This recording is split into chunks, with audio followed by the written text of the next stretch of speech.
এই রিক্সা যাবে? যাবার জন্যই তো বসে আছি। তাহলে চলো। আমি রিক্সাতে উঠে বসলাম। রিক্সাওয়ালা রওনা হলো। খোলা আকাশের মিষ্টি রোদ, মন জড়ানো বাতাস, পাখিদের মিষ্টি মধুর গান, সব মিলে একদম অসাধারণ। শহরে নতুন আসছে। আমার নাম শাকিল। ইন্টার প্রথম বর্ষে পড়ি। বাবা মা বলতে কেউ নেই। বাকিটা গল্পের সাথে থাকলেই জানতে পারবেন। শহরে আমি কিছুই চিনি না। চারদিকে তাকিয়ে দেখে দেখছি বিশাল বিশাল বাড়ি, রাস্তা জুড়ে যানবাহন, রাস্তার পাশে বিভিন্ন ধরনের জিনিসপত্রের দোকান। স্মার্টনেস বলতে আমার মধ্যে কিচ্ছু নেই। ঢিলেঢালা শার্ট, হিয়া মোটা একটা প্যান্ট, পায়ে চটির স্যান্ডেল, যেগুলো শহরের লোকেরা বাসায়ও ব্যবহার করে কিনা সন্দেহ। মাথায় হিয়া বড় বড় চুল এলোমেলো হয়ে আছে। মাথায় কবে যে চিরুনি দিছি সেটাই মনে নেই। চোখে মোটা ফ্রেমের চশমা, যেটা বুড়ো মানুষেরা পরে। কেউ দেখে খ্যাত ছাড়া আর কিচ্ছু বলবে না। আমিও জানি আমি দেখতে খ্যাতের মতোই, কিন্তু এভাবে থাকতে আমার ভালো লাগে। শহরে আমার মতো লোক আরও অনেক আছে, কিন্তু তারা হয়তো রাস্তায় ঘুরছে, আর নয়তো অন্যের পকেট থেকে টাকা চুরি করছে। যাই হোক, কিছুক্ষণ পর কলেজে চলে আসলাম। কলেজের সামনে এসে তো আমার চোখ কপাল উঠে গেল। বিশাল এক কলেজ, 4 তলা বিশিষ্ট একটা মধুময় ভবন। আমি রিক্সা থেকে নেমে কলেজের দৃশ্য দেখছিলাম। তখনই রিক্সাওয়ালা আমার কাছ থেকে টাকা চাইলো। আমি পকেটে হাত দিয়ে 10 টাকা বের করে দিলাম। তারপর গেটের সামনে এসে দেখি কলেজে অনেক ছাত্রছাত্রী, যে যার কাজে বেজে। আমি প্রথম পা ভিতরে দিলাম। এত বড় কলেজে আমি চান্স পাবো সেটা কখনো কল্পনাও করিনি। কলেজে ঢুকতেই সবাই আমার দিকে তাকিয়ে আছে, কারণ এখানে কেউ খ্যাত নেই, সবাই স্মার্ট। সবাই হয়তো এটাই ভাবছে, আমার মতো গাইয়া খ্যাত ছেলে এই কলেজে কি করে চান্স পেল। আমিও সেটাই ভাবছি। চারদিকে তাকাচ্ছি আর সামনে এগিয়ে যাচ্ছি। এমন সময় আমার সামনে একটা ছেলে এসে দাঁড়ালো। আমি চশমাটা হাত দিয়ে একটু নাড়িয়ে বললাম, জি জি ভাইয়া, বলেন। কলেজে কি নতুন? জি ভাইয়া। তাই বলে রকির পারমিশন না নিয়ে সামনে আগানোর ক্ষমতা কার আছে? ওর কথাতে জানতে পারলাম ওর নাম রকি, কিন্তু আমার কাছে কি চাই তার? মানে? মানে তুই অনেক বড় ভুল করেছিস। কি বল ভাইয়া? না, আমাকে না বলে তুই সামনে এগিয়ে গিয়েছিস। সরি ভাই, আমি জানতাম না। আজকের মতো মাফ করে দেন। রকি কখনো মাফ করে না, তোকে তো শাস্তি পেতেই হবে। এমনটা করবেন না ভাইয়া, আমায় ছেড়ে দিন। হুম, তবে তোর নামের 2টা শাস্তি আছে, এর মধ্যে যে কোনো একটা পেতেই হবে। কি ভাইয়া? 1 নম্বর হলো এই কাগজটা ওই মেয়েকে দিতে হবে, আর 2 নম্বর হলো এখানে বসে 10 বার কান ধরে উঠবস করবি। আমি ভাবলাম কাগজটা দেয় হয়তো ভালো হবে। ছেলেটাও যেহেতু ক্ষেত, তাই ভাবনাটাও ক্ষেতের মতোই। আমি 1 নম্বরটাই রাজি। ওকে, এই নে। আরে ওই যে মেয়ে দেখছিস, নীল ড্রেস পরা মেয়েটা, ওর নাম মনি, এটাও ওকে দিবি। ওকে। আমি রকির কাছ থেকে কাগজটা নিয়ে মেয়েটার দিকে হাঁটতে লাগলাম। আমার যাওয়া দিকে ছেলেগুলো হাসছে। আমি তো কিছুই বুঝলাম না। মেয়েটা অন্যদিকে ঘুরেছিল। আমি গিয়ে ডাক দিলাম, আপু। মেয়েটা আমার দিকে ঘুরতেই আমি 1000 ভোল্টের শক খেলাম। এটা মেয়ে নাকি পরি? একদম পুরাই পরি পরি। চোখ দুটো বড় বড়, ঠোঁটে হালকা লিপস্টিক, চুলগুলো মডার্ন স্টাইলে বাঁধা। ও হ্যালো, কে আপনি? উম, আসলে আপু, এটা আপনাকে দিছে। দেখি। মনে কাগজটা হাতে নিয়ে খুলল। হঠাৎই তার চোখ মুখ লাল হয়ে গেল। কেমন লেখা আছে যে হঠাৎ মনির চোখ মুখ লাল হয়ে গেল? ভয়ে তো আমার শরীরে ঘাম ঝরতে লাগলো। জানি না এখন কি করবে। মনে হয় মনে অনেক রেগে গেছে। কলেজে প্রথম দিন, কেলানি খেতে হবে নাকি? নিজের চেহারা কি কখনো আয়নায় দেখছিস? খ্যাত কোথাকার। কি কি বলছেন এসব? গায়ে আছে 80 বছরের একটা জামা, পায়ে আছে চটি জুতা, আর আজই আসছিস কলেজে, আর এসেই এসব শুরু করছিস? আমি কিছু করিনি। দেখে তো খুব গরিব পরিবারের বলে মনে হচ্ছে। তাই এত কষ্ট করে এত বড় কলেজে পড়তে পাঠিয়েছে তোর বাবা মা, আর তুই এখানে এসেই প্রেম বাজি আরম্ভ? প্রেমবাজি মানে? আমি কার সাথে প্রেম করলাম? আর এটা আমার না, ওই যে ছেলেগুলো ওরাই দিছে। চুপ! নিজে করে এখন অন্যের উপর দোষ চাপাচ্ছিস। বিশ্বাস করেন আমি কিচ্ছু করিনি। চুপ, বেয়াদব! যা, ক্লাসে যা। কি আর করার, মাথা নিচু করে ক্লাসের দিকে রওনা হলাম। মনটা খুব খারাপ হলো। কিছু না করে অপমানিত হতে হলো। কি জানি কি লেখা ছিল যে চিরকুটটায়, যার জন্য মেয়েটা তো রেগে গেল। একটা বেঞ্চে এসে বসে এসে ভাবছিলাম, সবাই বন্ধু বান্ধব নিয়ে বসে আছে, আর আমি একা বসে আছি। কিছু ভালো লাগছিল না।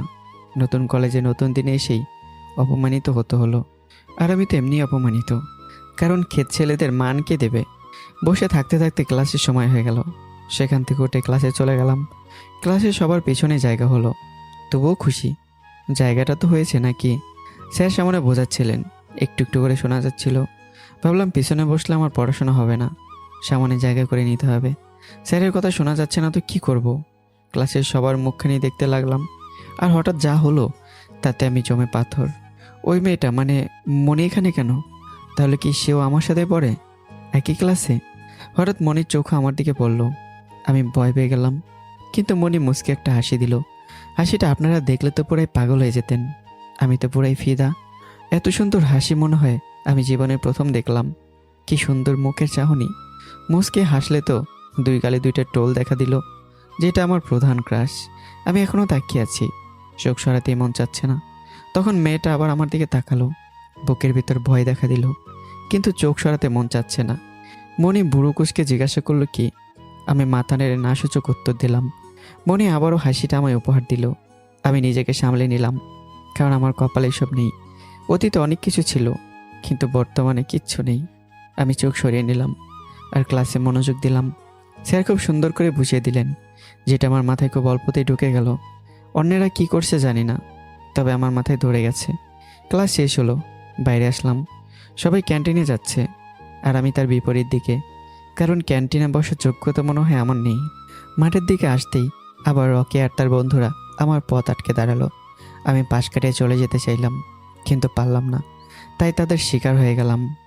ভাইয়া, সাইড দেন। এই দাঁড়া, জি বলেন। তুই জানিস এই চিরকুটে কি লেখা ছিল? না, সেটা তো আমি জানি না। ওখানে আই লাভ ইউ লেখা ছিল, কিন্তু তবুও মনি তোকে কিছু বললো না। বলেছে, অনেক বকছে। জহুম আজ পর্যন্ত যেই ওকে প্রপোজ করেছে সেই উপহার হিসাবে থাপ্পড় পেয়েছে, সাথে তার বান্ধবীদের গণধোলাই। আপনিও কি খাইছিলেন? চুপ বেড়া, আমায় মারার কার সাহস আছে? তবে আমিও প্রপোজ করেছিলাম, কিন্তু লজ্জা পেয়ে চলে গেছে, এখনো কিছু বলে নাই। ও, নিজের জিএফকে প্রপোজ করতে নিজেই ছেলে পাঠাচ্ছেন? কিন্তু কলেজের এত স্মার্ট হ্যান্ডসাম ছেলেরা প্রপোজ করলে মার খাই, আর তুই করলি, অথচ কিছু বললো না। আমার কোনো দোষ নেই ভাইয়া। তাহলে মারলো না কেন? হয়তো আমায় দেখে ভাবির দরদ হইছে। ও হ্যাঁ, মনি আবার খুব দরদি। জি। শোন, তুই ওর দিকে ভুল করেও নজর দিবি না, কয়ে দিলাম। কখনো দিব না। কথাটা মনে থাকে যেন। অবশ্যই মনে থাকবে। যা। রকি এবং তার বন্ধুরা পথ ছেড়ে দিল, আর আমি চলে আসলাম। মাঠের এক কোণে এসে বসে পড়লাম। বসে থেকে বই পড়ছিলাম। কিছুক্ষণ পর ক্লাসের বেল দিল। আমি উঠে ক্লাসে আসলাম। ক্লাস করে আবারও একা একা বসে রইলাম, আর এভাবে দিনটা পার করলাম। সবকটা ক্লাস শেষ করে বাসায় চলে আসলাম। বাসায় বলতে আমি একাই থাকি। বাসায় এসে বইগুলো একদিকে রেখে বসে পড়লাম। কিছুক্ষণ পর বসা থেকে উঠে এসে রান্নাঘরে গেলাম। কিছু একটা তো রান্না করতে হবে, সেজন্য রান্না করে কী কী আছে সেটা দেখতে লাগলাম। আর যেটা যেটা পেলাম সেটা দিয়ে আজকের মতো কাজ চালালাম। রান্না শুরু করলাম। রান্না করে একটু একটু জানি, তবে খুব ভালো নয়। আমার রান্না আমি ছাড়া কেউ খেতে পারবে না। রান্না বান্না শেষ করে গোসল করলাম, তারপর খেতে বসলাম। খাওয়া দাওয়া করে একটু রেস্ট নেওয়ার জন্য শুয়ে পড়লাম। বিকেলে কোথাও ঘুরতে গেলাম না, কারণ ঘোরাঘুরি আমার পছন্দ না। যদিও একসময় খুব পছন্দ ছিল, কিন্তু এখন আর নেই। সেই জন্য বই পড়েই সময়টা কাটালাম। সন্ধ্যাবেলা ক্লাসের পড়া পড়তে লাগলাম। সব ক্লাসের পড়া তৈরি করে আবার ঘুমিয়ে পড়লাম। পরদিন সকাল উঠে ফ্রেশ হয়ে দরজা লাগিয়ে দিয়ে বাইরে এসে দোকানে নাস্তা করলাম। তারপর হলে সে একই ড্রেস পরে কলেজের দিকে রওনা হলাম। কলেজে আসতেই রকি আমার পিছু লাগলো। ওর রকি সহ ওর বন্ধুরা এসে কেউ আমায় ধাক্কা মারছে, আবার কেউ এসে আমার বই কেড়ে নিচ্ছে। খুব রাগ হচ্ছিল, কিন্তু নিজেকে কন্ট্রোল করলাম। এরকম না করতে অনেক অনুরোধও করলাম, কিন্তু কেউ আমার কোনো কথাই শুনছিল না। আমি বেচারা চুপ করে ওদের এসব মেনে নিচ্ছিলাম। বই খাতে নিয়ে উপরে ছুঁড়ে মারছিল, মাটিতে সে দপাস করে পড়ছিল, আর আমি সেগুলো ঝেড়ে ঝেড়ে গোছাচ্ছিলাম। হঠাৎ আমার সামনে কেউ এসে দাঁড়ালো। পা দুটো খুব সুন্দর, দু পায়ে সুন্দর সুন্দর নূপুর পরা, খুব দামি জুতা পরে আছে। পা দেখে বোঝা যাচ্ছে যে কোনো মেয়ে। আমি কিছু না বলেই বই গোছাতে লাগলাম। তখন সে আমার সামনে এসে বসে পড়ল। আমি চোখ তুলোর মুখে থেকে তাকাতে অবাক হলাম। এটা তো মনি। আমি মনির দিকে তাকিয়ে আছি, আর মনি আমার বইগুলো গোছাচ্ছে, আর সব কটা গুছিয়ে আমার হাতে দিয়ে দাঁড়িয়ে গেল। আমি আবুলের মতো মনির পেছনে দাঁড়িয়ে গেলাম। মনি রকির দিকে তাকিয়ে আবার আমার দিকে তাকালো। তুমি যাও। জি।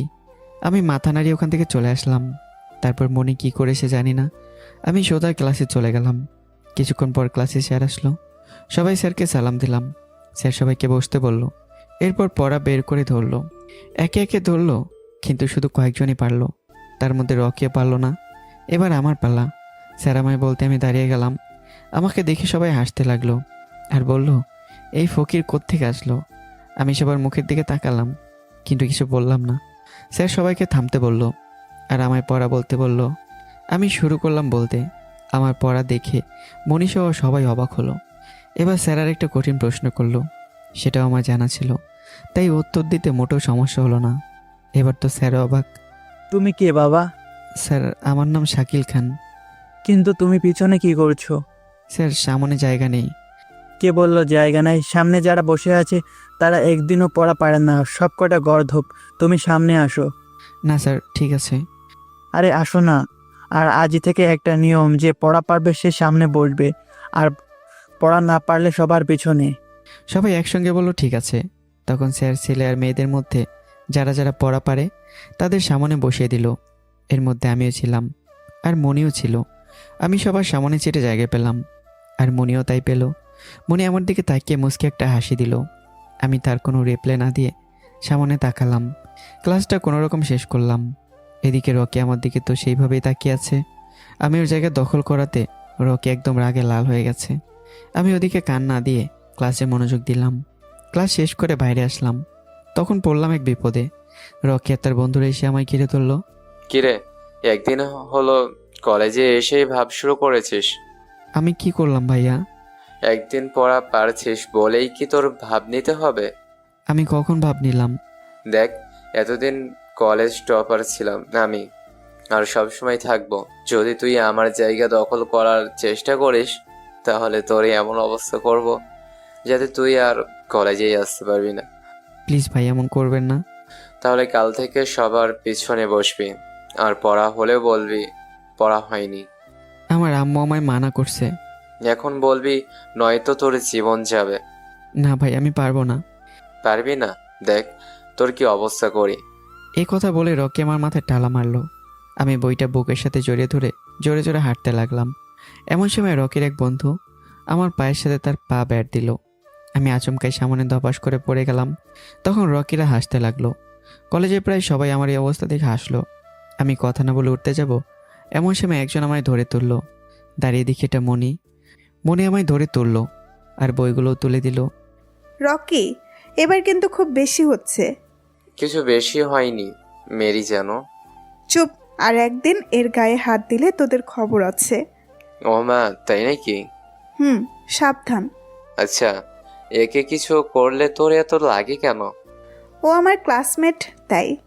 শুধু কি ক্লাসমেট নাকি অন্য কিছু? মুখ সামলে কথা বল। ওকে ওকে জানো।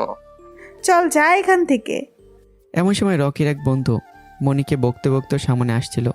মনিকে মারবে এরকম ব্যাপার। আমি ভাবলাম আমার জন্য কি মেয়েটা মার খাবে। ও মাইরি। তারপরে তাকিয়ে দেখি ছেলেটা মাটিতে পড়ে আছে।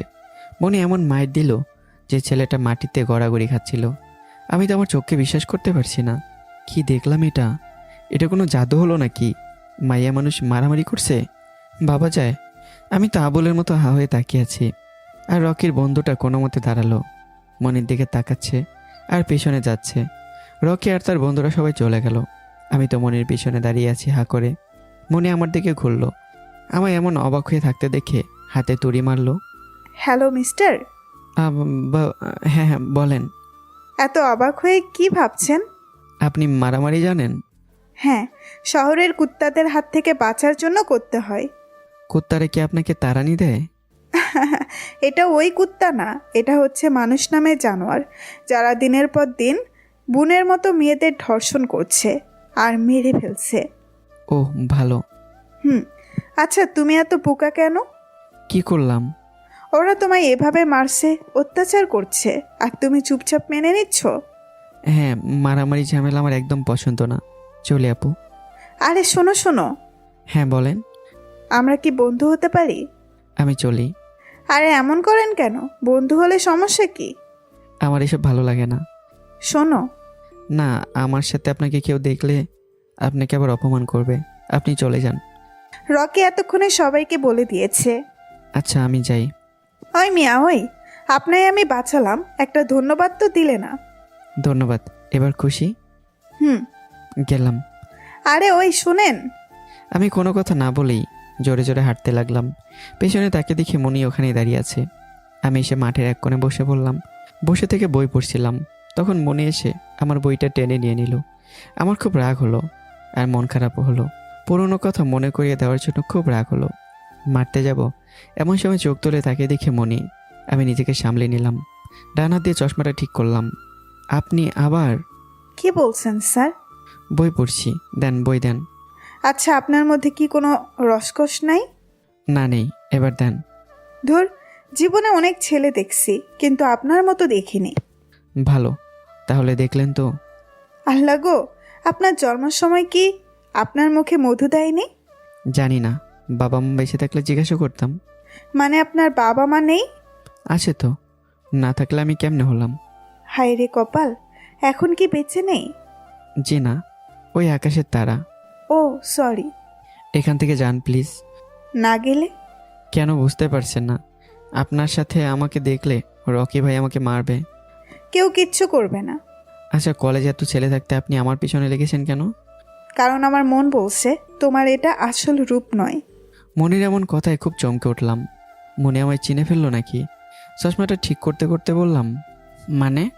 মানে তুমি একটা গাধা, আর তুমি গাধা হয়ে জন্ম নিলে খুব ভালো হতো। ও ভালো। বাপরে, খুশি হয়েছ নাকি? জি, আপনিই প্রথম যে আমার কোনো কিছু ভালো বললেন। নয়তো কে কার সাথে কথা বলে তারই ঠিক নেই। আরে আরে, তুমি এটাকে খারাপ মনে করছো কেন? আমি শুধু মজা করছি। ভালো। প্রচুর ভালো। ক্লাস শুরু হচ্ছে, চলো। আপনি আগে চলে যান। কেন? একসঙ্গে গেলে কি সমস্যা? অনেক সমস্যা। ওকে।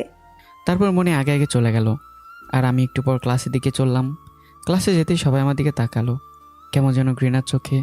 আর সবাই বলল, ওই যে খ্যাত আসছে। আমি শুনেও না শোনার ভান করে আমার জায়গায় বসে রইলাম, কিন্তু আমার আশেপাশে কেউ নেই। পিছনে তাকিয়ে দেখি সবার পিছনে গেছে, আর সবাই নাকে মুখে হাত দিয়েছে। এটা দেখে খুব খারাপ লাগলো, তবে কিছু মনে করলাম না। মানুষকে আজ মানুষই ঘৃণা করতে শুরু করেছে।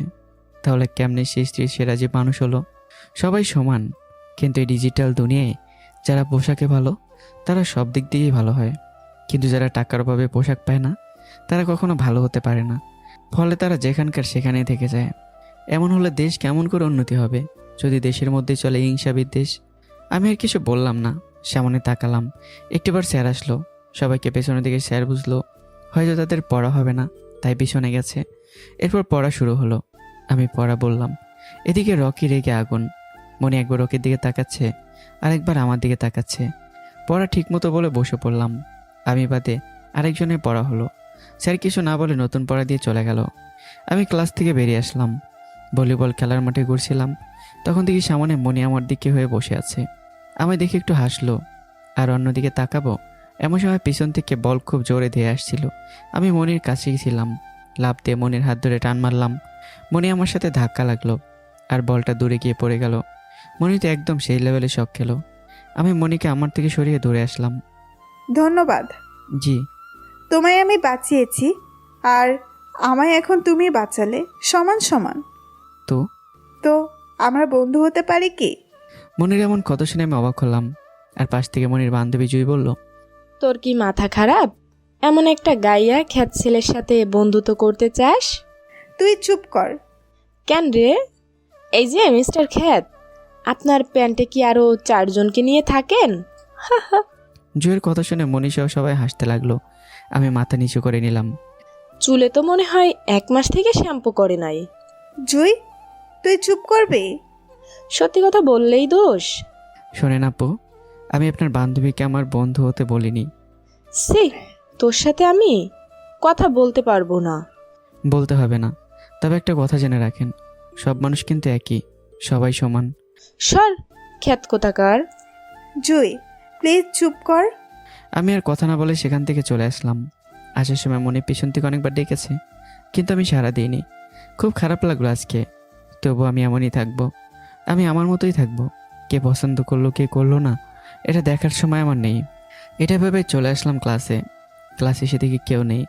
আমি একা বসে পড়লাম। কিছুক্ষণ পর স্যার আসলো, আর সাথে সাথে সবাই ক্লাসে চলে আসলো। মনি বারবার আমার দিকে তাকাচ্ছে, কিন্তু আমি দেখেও না দেখার ভান করে থাকলাম। ইশারায় কিছু একটা বলতে চাইলো, কিন্তু আমি তা শোনার চেষ্টাও করলাম না। ক্লাস শেষ করে সোজা কলেজ থেকে বেরিয়ে আসলাম। সেখান থেকে সোজা বাসায় এসে বই রেখে গোসল করলাম। গোসল করে রান্না করতে লাগলাম। বাসায় যা ছিল তা দিয়ে রান্না করলাম। আজকে বিকেলে বাজার করতে হবে। রান্না শেষ করে ফ্রেশ হয়ে এসে খেয়ে নিলাম। তারপর রেস্ট নেওয়ার জন্য একটু ঘুমিয়ে গেলাম। বিকেলে ঘুম থেকে উঠে ব্যাগ নিয়ে বাজারে গেলাম। বাজারে এসে দরকারি জিনিসপত্র নিয়ে আবারও বাসায় আসলাম। রাতে রান্না করে খেয়ে ঘুমিয়ে গেলাম। সকালে ঘুম থেকে উঠে বেরিয়ে রান্না করলাম। দুপুরে রান্না করব না বলে একটু বেশি করে রান্না করলাম। তারপর খেয়ে দিয়ে কলেজে চলে আসলাম। কলেজে আসলাম আগের সেই টাইপে ঢিলেঢালা পোশাক আর চুলগুলো এলোমেলো করা। কলেজে এসে সোজা ক্লাসে চলে গেলাম। ক্লাস করে প্রতিদিনের মতো আজকে একাই বসে আছি। তখন রকির বন্ধুরা এসে আমায় ঘিরে ধরলো। আমি তো অবাক, এদের আবার কি হলো? আমি তো কিছুই করিনি। আমি দাঁড়িয়ে গেলাম। তখনই একজন আমার বুক বরাবর লাথি মারলো। আমি একটু পিছনে পিছিয়ে গেলাম। পেছন থেকে আরেকজন আমায় ঘুষি মারলো। এবার পড়ে গেলাম। প্রতিবাদ করতে চেয়েও পারলাম না। বাধ্য হলাম তাদের মার খাওয়ার জন্য। হঠাৎ একটু পর মনি চলে আসলো। আমায় তুলে আমার বদলে সে মারপিট করতে লাগলো। আমি তো হা হয়ে আছি। কি মেয়ে রে বাবা, মারপিট করতেও জানে? তাও আবার যেমন তেমন মারপিট না, আমার মতো ছেলেদের ভর্তা বানিয়ে দিচ্ছে। আমি শুধু দাঁড়িয়ে দাঁড়িয়ে দেখছি। এক একজন মাটিতে গড়াগড়ি খাচ্ছে। দেখে হাসিও পাচ্ছে, আবার কান্নাও পাচ্ছে। নিজেকে সামলে নিয়ে দাঁড়িয়ে থাকলাম। মনির মার খেয়ে রকের বন্ধুরা পালালো। তখন মনি জোরে একটা নিঃশ্বাস ছেড়ে আমার দিকে আসলো। আমি উল্টো দিকে রওনা হলাম। ঠিক এমন সময় মনি পিছনে থেকে আমার শার্টের কলার ধরে টান দিল। আমি যাওয়ার চেষ্টা করলাম, কিন্তু ব্যর্থ হলাম। পেছনে তাকিয়ে দেখি মনি চোখে মুখে তার রাগের ছাপ। মনে হচ্ছে আমি এক্ষুনি গিলে খাবে। কলার ছেড়ে দিয়ে বলল, এই কই যাস? কেন? আপনাকে কেন বলবো? নিজে তো একটা গাধা, কেউ মারতে লাগলে চুপচাপ মার খাস। আমার না সন্দেহ হয় তুই ছেলে নাকি মেয়ে। আস্তাক ফিরুল্লাহ, কি বলেন এসব? হ্যাঁ সত্যি বলছি, ছেলে হয়েও নিজেকে রক্ষা করতে পারিস না। তুই আবার কেমন ছেলে? হ্যাঁ, আমার এসব মারপিট পছন্দ না। আজ আমি না আসলে তোর 14টা বাজিয়ে দিত ওরা। আসতে কে বলেছে?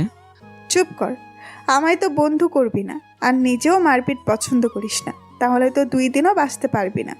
কেন, মারপিট জানলে কি বাঁচা যায়? হ্যাঁ, এই শহরে বোকা মানুষকেই সবাই ধোঁকা দেয়। হুম। চল, আজ আমি তোকে মারপিট শিখাবো। হ্যাঁ? হ্যাঁ চল। না, আমায় ছাড়েন, আমি যাব না। চল বলছি। মনে আমার হাত ধরে টেনে নিয়ে যেতে লাগলো। আমি আর কি করব, বাধ্য ছেলের মতো যেতে লাগলাম। মনে আমায় ফাইটিং রুমে আনলো। আল্লাহ গো, এটা কলেজ নাকি অন্য কিছু? এখানে সব কিছুই আছে, সব কিছুর জন্য আলাদা আলাদা রুম। দেখে খুব ভালোই লাগলো। সব জিনিসপত্র আছে, মনে হয় এখানে ট্রেনিং দেওয়া হয়। আমি কিছু না বলে চুপচাপ দাঁড়িয়ে রইলাম। মনি এসে আমায় একটা একটা করে জিনিসপত্র দেখাতে লাগলো। যদিও এদের সাথে আমার অনেক আগে থেকে পরিচয়, তবুও না চেনার মতো হয়ে থাকলাম। নে, এবার আমি যেমন যেমন করি তুইও কর। পারবো না, এসব করতে পারবো না আমি। কর বলছি। না। মনে আমায় এক প্রকার ভয় দেখিয়ে করাতে চাইলো, কিন্তু আমিও নাচর বান্ধা। মনে যেমন করে আমি তার উল্টো করি। মনে অনেক রেগে গেল, আর আমাকে নিয়ে ক্লাসে চলে আসলো। ক্লাসে এসে দেখে রকিও আছে, শুধু আমার আর মনির দিকে তাকাচ্ছে। আমি দেখেও না দেখার ভান করে ক্লাসে মন দিলাম। ক্লাস শুরু হলো। পড়া শেষ করে স্যার পিকনিকের কথা বলল। প্রতি বছর নাকি এই সময় কলেজ থেকে পিকনিকে যাওয়া হয়। শোনো সবাই, হেড স্যার বলেছে তোমাদের নিয়ে পিকনিকে যাবে, তাই যারা যারা যেতে চাও তাদের সবার একটা লিস্ট তৈরি করো। স্যার আপনিই করেন, আমরা নাম বলছি। আচ্ছা, যারা ইচ্ছুক দাঁড়িয়ে যাও। স্যারের কথা মতো সবাই দাঁড়িয়ে গেল, কিন্তু আমি দাঁড়ালাম না, কারণ এসবে যাওয়া আমার ভালো লাগে না। কিন্তু পাশের টেবিল থেকে মনি ইশারা করছেই, আমি না গেলে কেউ যাবে না। আমি বারবার না বললাম। তখন মনি সত্যি সত্যি বসে পড়ল। কি ব্যাপার মনি, তুমি যাবা না? না। মনি আমার দিকে তাকিয়ে না বলল। জানি এই মেয়েটা কী চায়। সবাই যেখানে আমাকে ঘৃণা করে, সেখানে মেয়েটা আমার পিছুই ছাড়ে না। উপায় না পেয়ে দাঁড়িয়ে গেলাম। আমার দাঁড়ানো দেখে মনি খুশি হয়ে দাঁড়ালো, কিন্তু বাকি সবাই বসে পড়ল। আমি বুঝলাম আমি গেলে ওরা যাবে না। কি হলো, সবাই বসে পড়লে কেন? একটা গাইয়া ক্ষেত ছেলের সাথে আমি যেতে পারবো না। মানে কার কথা বলছো তোমরা? স্যার আমার কথা বলছে। আমি যাব না স্যার, আপনি সবাইকে নিয়ে যান। কেন স্যার, এমনটা কেন হবে? শাকিল কি এই কলেজের ছাত্র না? আর কি যাওয়ার অধিকার নেই? হ্যাঁ সেটাই তো। আর শাকিল তোমাদের থেকে পড়াশোনায় অনেক ভালো, আর তাই আর যাওয়ার অধিকার পুরোপুরি আছে। কেউ যেতে না চাইলে তার পা ধরার কোনো মানেই হয় না। মনি, তুই কিন্তু ভুল করছিস। কিচ্ছু ভুল করছি না। তোদের যদি এতই অ্যাটিটিউড থাকে তাহলে শাকিলের থেকে পড়াশোনায় ভালো হয়ে দেখা তো দেখি, ওর মতো ভদ্র হয়ে দেখা তো দেখি। এই জন্য তোকে পস্তাতে হবে। ভয় করি না। আমি কিছু বললাম না, মাথা নিচু করে বসে আছি। এদের এসব অপমানের জবাব আমি এক্ষুনি দিতে পারি, কিন্তু তা করা যাবে না, কারণ আমি একজনকে কথা দিয়েছি কোনো রকম ঝামেলায় জড়াবো না। শাকিল, তুমি দাঁড়াও। হ্যাঁ শাকিল দাঁড়াও, আর যারা যারা যাবে না তারা বসে থাকো, যেতে চাইলে দাঁড়িয়ে পড়ো। স্যারের কথা শুনে সবাই দাঁড়িয়ে গেল। এটা দেখে রকিও দাঁড়িয়ে গেল, কিন্তু কি যেন একটা বলছিল, মনে হয় মনের কিছু একটা ক্ষতি করবে। আমি কিছু বললাম না। স্যার সবার নাম লিখে টাকার কথা বলে চলে গেল। এরপর আমি বাইরে চলে আসলাম, সোজা আমার প্রিয় জায়গা মাঠের এক কোণে গিয়ে বসলাম। বসে থেকে বই পড়ছি, এমন সময় মনে আসলো। কি করেন স্যার? কিছু না, বসে আছি। আমি তো দেখছি বই পড়ছো। হুম। বুঝলে শাকিল, নিজের অধিকার সব সময় নিজেকে ছিনিয়ে নিতে হয়, কারণ এই দুনিয়ায় স্বার্থ ছাড়া কেউ কারো নয়। হ্যাঁ, তাহলে আপনি কেন আমার পিছনে পড়ে আছেন? আপনার কি স্বার্থ? আমার একটা স্বার্থ আছে, কিন্তু কি সেটা আমিও ঠিক বুঝে উঠতে পারছি না। দেখুন, আমি এত প্যাচাল ছেলে না, আমি একটা বোকা ছেলে। তাই এত কথা না ঘুরিয়ে সোজা সাপটা বলেন। আমার কি মনে হয় জানো, তুমি এই খ্যাত সেজে আছো, আসলে কিন্তু তুমি এমন নও। মানে? মানে তোমায় সবাই এত অপমান করছে, মারিচ্ছে, তবুও এতটুকু কষ্ট পেতে দেখলাম না। আমি ছোট থেকে এমন, আর এমন থাকতেই পছন্দ করি। কেন? হ্যাঁ, এটা মডার্ন দুনিয়া, এখন তোমার মতো খ্যাতদের সবাই অপমান করবে, তাই বলছে নিজেকে পাল্টাও। সরি, কারো কথায় বা কারো অপমানে আমি নিজেকে পাল্টাতে পারবো না, কারণ আমি যেমন তেমনই থাকতে ভালোবাসি। বোঝার চেষ্টা করো। আপনি এখান থেকে যান। কিন্তু শাকিল। হ্যাঁ, মনে না ওঠাতে আমি নিজে উঠে চলে গেলাম ক্লাসে। ক্লাসে এসে দেখি কয়েকজন বসে আছে। আমায় দেখে তারা সবাই চলে গেল। আমি আমার জায়গায় বসে পড়লাম। কিছুক্ষণ পর স্যার আসলো, ক্লাস করলাম। তারপর ক্লাস শেষ করে বাসায় চলে আসলাম। বাসায় এসে গোসল করে রান্না করে খেয়ে দিয়ে ঘুমিয়ে গেলাম। পরদিন সকালে কলেজে আসলাম, ভালোই ভালোই ক্লাস করলাম। মনির সাথে আজকে একটু কথা বলতে মন চাইলো, তাই যখন আমার কাছে আসলো তখন কথা বলতে লাগলাম। কয়েকদিন পর কারোর সাথে এমন করে কথা বললাম। তারপর বলো, বাসায় কে কে আছে? কেউ নেই, আমি একা। আপনি? আমার মা নেই, বাবা আছে। বাবা আমায় খুব ভালোবাসে, আকাশের চাঁদ চাইলেও আমার বাবা আমায় এনে দিবে। চাঁদ কি আনা যায়? ধুর পাগল, ঝাড়ি দিচ্ছি। ছি। ও, এই, তুমি সবসময় মুখ এমন প্যাঁচার মতো করে থাকো কেন? এমনিতেই, আমার এমনি থাকতে ভালো লাগে। কিন্তু আমার ভালো লাগে না, একটু হাসো তো। হাসি সবার মুখেই থাকে, কিন্তু কেউ একজন এসে সেটা কেড়ে নিয়ে যায়। আমি না একজনকে খুব ভালোবাসতাম, কিন্তু সে ছ্যাঁকা দিয়ে আমায় ব্যাকা করে চলে গেছে। তবুও হাসছো? তো কি করব, যার যাওয়ার সে চলে যাবে, তার জন্য দুঃখ পেয়ে কি লাভ বলো? আর হাসি হলো স্বাস্থ্যের জন্য খুব ভালো। হাসির প্রতিযোগিতা হলে আপনি নোবেল পেতেন। ধন্যবাদ। অনেক হাসি ঠাট্টা করলাম, খুব মজা হলো। মনটা একটু পাতলা হলো। মেয়েটা কেমন যেন অন্যরকম। তার মধ্যে নেই কোনো অহংকার, নেই কোনো ঘৃণা, আছে শুধু সবার জন্য বুক ভরা ভালোবাসা। সবসময় হাসি মুখে থাকে, হাজার কষ্ট হলেও সে হাসবেই। ওকে দেখে খুব অবাক হতাম, মানুষ কেমন হতে পারে। হাজার দুঃখের মধ্যেও সে সুখ খুঁজে বেড়ায়। এমন মেয়ে হাজার একটা পাওয়া যায়। সে সবাইকে সুখী দেখতে চায়। একদিন কথা বলেই আমার মনে জায়গা করে নিল। সমস্ত ক্লাস শেষ করে বাসায় আসলাম। আগামীকাল পিকনিকে যাওয়ার ডেট হলো। আমি বাসায় এসে আমার ঢিলেঢালা শার্ট খুলে ধুয়ে দিলাম। রান্না করে খাওয়া দাওয়া করতে করতে বিকেল হয়ে গেল। বিকেলে কোথাও আর বেরোলাম না, বাসায় ঘুমিয়ে পড়লাম। সন্ধ্যা উঠে জামা কাপড় তুলে দরজা লাগিয়ে দিলাম। তারপর ক্লাসের পড়া তৈরি করে ঘুমিয়ে গেলাম। কোনো কাজ নেই, শুধু খাই আর ঘুমাই। 2টা টিউশনই করাতাম, কিন্তু কয়েকদিনে ছুটি নিছে, কোথায় যেন বেড়াতে গেছে। এর আগেও টিউশনই করিয়েছি, কিন্তু আমার মতো ক্ষেত ছেলের কাছে তারা নাকি পড়বে না। পরদিন তার মা আমার হাতে কিছু টাকা গুঁজে দিয়ে যেতে বারণ করে দিল। এখন একটাই টিউশনই করে, আর ওটা দিয়েই আমার দিন চলে যায়। আমি যেখানে টিউশনি করাই তারা কালকে বাসায় আসবে, আর আমি পিকনিকে যাওয়ার জন্য 2 দিন ছুটি নিলাম। পরদিন সকাল উঠে ফ্রেশ হয়ে শার্ট প্যান্ট পরলাম, ভাবের কিছুই নেই, কারণ সেই পুরনোগুলোই। তো সেগুলোই পরে কলেজে চলে আসলাম। কলেজে আসতে দেখি মনি দাঁড়িয়ে, আমায় দেখে তো রেগে আগুন। বুঝলাম না কী জন্য রেগে গেল। আমি কাছে যেতেই, এই শোন, আজকে তুই কলেজে আসিস নাই, পিকনিকে যাচ্ছিস। পিকনিকে? হুম। কচুর মাথা, এসব পোশাক পরে কি কেউ পিকনিকে যায়? আমি যাই, আর আমার এটাই ড্রেস। উফ, এমনি কি তোকে সবাই গায়া বলে? কারণ গায়াদের মতোই তোর আচরণ। এই জন্য বলেছিলাম আমি যাব না, সবাই আমায় নিয়ে হাসি ঠাট্টা করবে। তোর কারণেই তো করবে। আমি কি করলাম? কচু করছিস। চল আমার সাথে। কোথায়? জাহান নামে। হ্যাঁ। মনে আমার হাত ধরে টেনে নিয়ে যেতে লাগলো।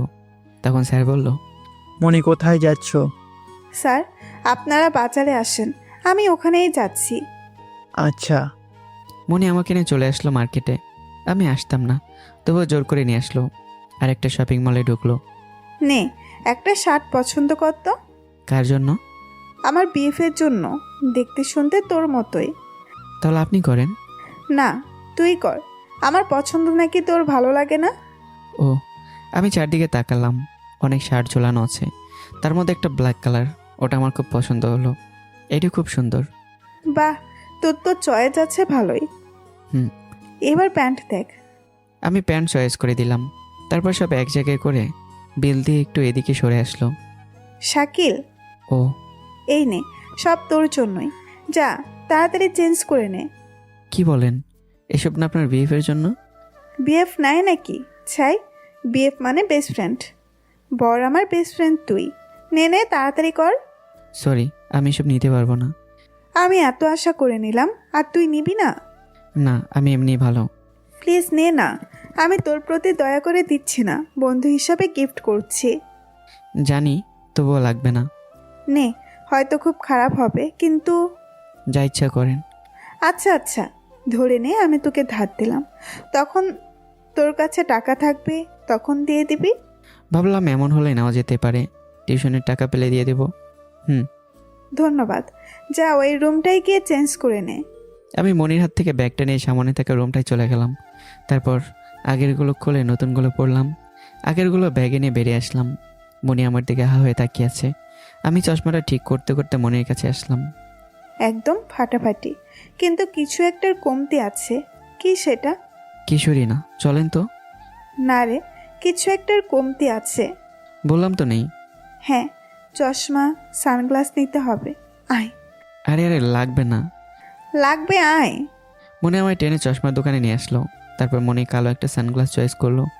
এটা আমার পক্ষ থেকে গিফট। ওসব তো নিলি না, তবে এটা কিন্তু নিতেই হবে। আমি আর না করলাম না। আসলে আমার মন অন্যদিকে। এসব পোশাকে যদি কেউ আমায় চিনে ফেলে, না জানি তখন কি হবে। মনে নিজের হাতে আমায় পরিয়ে দিল। ততক্ষণে বাইরে স্যাররা সবাই চলে আসছে। চল, আজ সবার চোখ কপালে উঠে যাবে তোকে দেখে। আমি এসব। চুপ, ভয় কেন পাস? আমি তো আছি। মনে আমার হাত ধরে বাইরে আসতে লাগলো। ভয়ে তো আমার মন চুনোমুনো হয়ে গেছে। বাইরে আসতেই সবাই আমায় দেখে অবাক হয়ে তাকিয়ে আছে, যেন তারা ভূত দেখছে। মনে আমার দিকে তাকিয়ে মুচকে আসলো। তারপর গাড়িতে উঠে বসলাম। গাড়ি বলতে দুটো বড় বড় বাস ছিল। মনে আমার পাশে সিটে বসলো। বললাম না, সবার চোখ উড়ে যাবে। কি দরকার ছিল? চুপ। হুম। এখন শুধু দাড়িটা সাইজ করলে তোকে একদম হিরো লাগবে। আমি চুপ। আমি আর মনে এসব নিয়ে মজা করছিলাম। তখন রকি পাশ থেকে বলল, বাদরকে কখনো সিঁদুর দিলে মানাই? বাদুরকে নয়, হাতিকে সিঁদুর দিয়ে দেখিস কেমন লাগে। গাইয়া একটা ক্ষেত কিনা হিরো সাজবে? কোথায় জোগাড় সেজে বসে আছে? জোকারও নয়, জোকার তুই সেজে বসে আছিস। এই মনি, এই, তুই কিন্তু খুব বার বেড়ে যাচ্ছিস। বারে, কি দেখিস? এখনো তো গায়ে হাত দেইনি। গায়ে হাত দিলে এতক্ষণে হাসপাতালে থাকতি। দেখা যাবে কে কার গায়ে হাত তোলে। চুপ থাক। রকি আর কিছুই বলল না। মনিও চুপ হয়ে গেল। নিজেকে খুব অপরাধী মনে হচ্ছে। আরে তুই চুপ করে আছিস কেন? একজনের খাওয়া দেখলে কুকুর কখনো সহ্য করতে পারে না। চুপ করেন তো। হুম। সবাই যে যার মতো গল্প করছে, আর আমি চুপচাপ বসে আছি। এই জন্য মনে অনেকবার বকাও দিছে, কিন্তু আমার ভালো লাগছে না। আচ্ছা, আমরা কোথায় যাচ্ছি? কক্সবাজার। কি? হ্যাঁ, কিন্তু তুমি এত অবাক হচ্ছ কেন? আমায় আগে বলনি কেন? কি হয়েছে? ওখানে গেলে সমস্যা কি? না মানে কিছু না, আমার একটা মাস্ক লাগবে। কেন? সমস্যা হচ্ছে। ওকে, সামনে বাজার দেখে নিয়ে নেব। আমি আর কিছু বললাম না। কক্সবাজারের নাম শুনে আমার বুকের ভেতর ধড়ফড় শুরু হলো।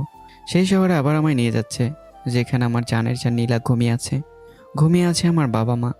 কিন্তু এই শহরে গেলে নিশ্চয়ই আমায় চিনে ফেলবে। যে করেই হোক নিজেকে লুকাতে হবে। আমি চাই না পুরনো কাহিনী আবার শুরু হোক।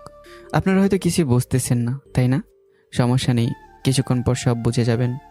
সামনের বাজার থেকে একটা মাস্ক নিলাম আর সেটা মুখে দিয়ে নিলাম। আমায় কি চিনতে পারছেন? না, কিন্তু কেন? কি হলো হঠাৎ? নিজেকে আড়াল করছো কেন? আসলে আমার নাকে সমস্যা, তাই মাস্ক পরলাম। আর আমায় চিনতে পারছো কিনা জিজ্ঞাসা করলাম। ও, তারপর আর কোনো কথা বললাম না। সিটে হেলান দিয়ে বাইরে তাকিয়ে থাকলাম। অনেকক্ষণ জার্নি করার পর আমাদের গন্তব্যে পৌঁছালাম। সবাই খুব খুশি, কিন্তু আমার মনে অনেক ভয়। কক্সবাজারে নামলাম রাত 9টার সময়। সেখান থেকে হোটেলে চলে গেলাম। আমি মুখে মাস্ক পরেই থাকলাম। মনি আমার দিকে বারবার তাকাচ্ছিল। আমি এদিক ওদিক দেখছিলাম। এটা দেখে মনি মনে হয় সন্দেহ করলো। আমি তার দিকে চোখ না দিয়ে সোজা হোটেলে চলে গেলাম। হোটেলে এসে যে যার মতো রুমে চলে গেল। আমি আমার রুমে চলে গেলাম। রুমে ঢুকে সানগ্লাস করে খাটের উপর রাখলাম, মাস্ক খুলে রাখলাম। আজ নীলার কথা খুব মনে হচ্ছে। কতই না ভালোবাসতো আমায়, কিন্তু তার বদলে আমি তাকে দিলাম মৃত্যু। চিন্তা করতে করতে ঘুমিয়ে গেলাম। পরদিন খুব সকাল উঠে ফ্রেশ হয়ে হোটেল থেকে বেরিয়ে পড়লাম। আস্তে আস্তে সরকারি কবরস্থানে আসলাম, যেখানে আমার নীলা আর আমার বাবা মা ঘুমিয়ে আছে। সেখানে এসে তাদের জন্য দুহাত তুলে মোনাজাত করলাম। তারপর পিছনে তাকিয়ে দেখি মনি দাঁড়িয়ে আছে। মনিকে দেখে তো আমি অবাক। মনি কেন এখানে? ও কি কিছু সন্দেহ করছে নাকি? মনি, আপনি?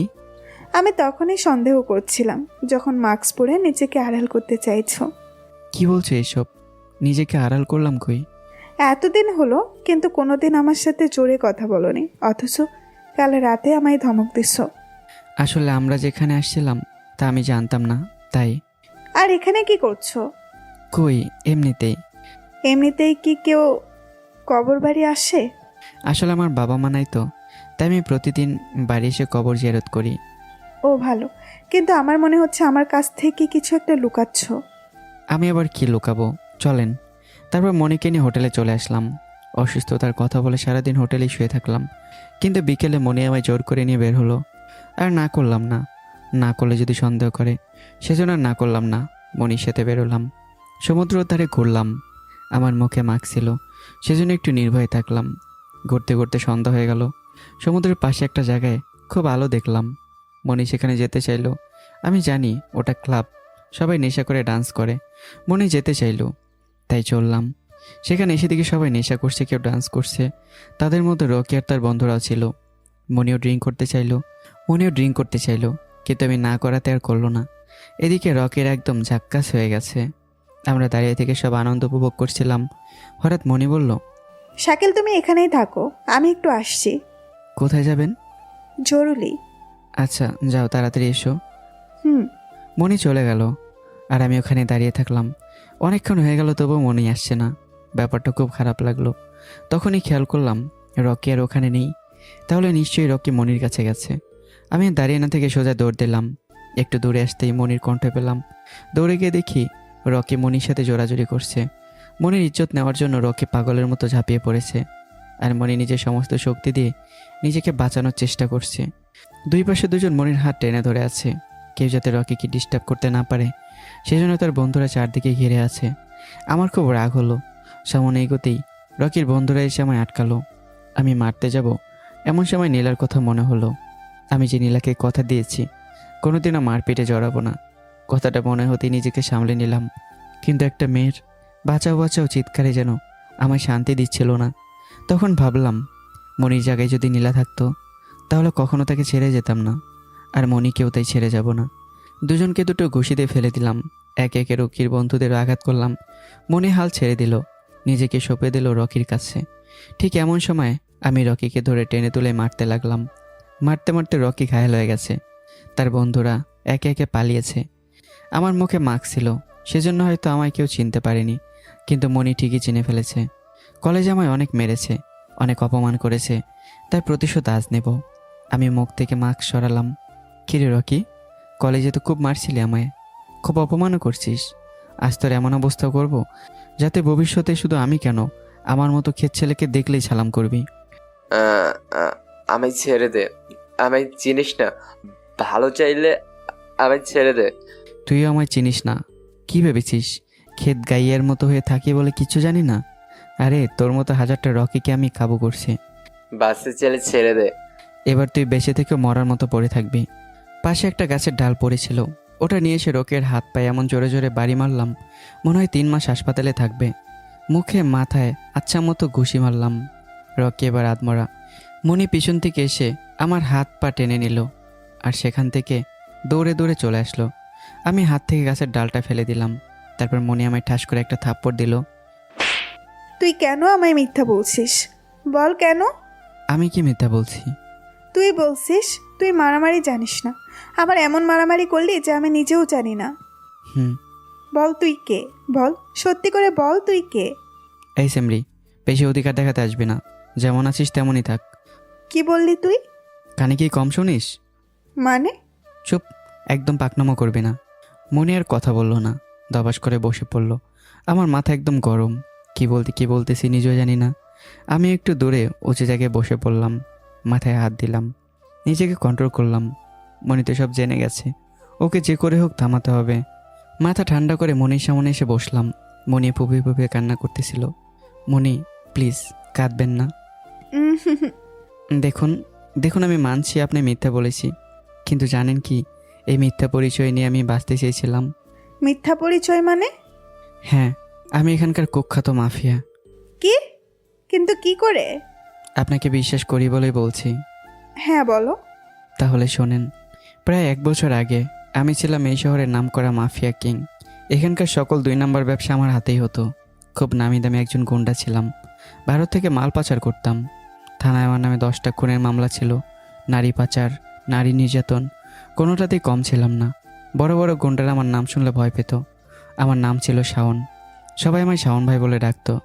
আমার আন্ডারে বেশ কয়েকজন কাজ করত, তার মধ্যে ছিল 2জন আমার বেস্ট ফ্রেন্ড, জনি আর রকি।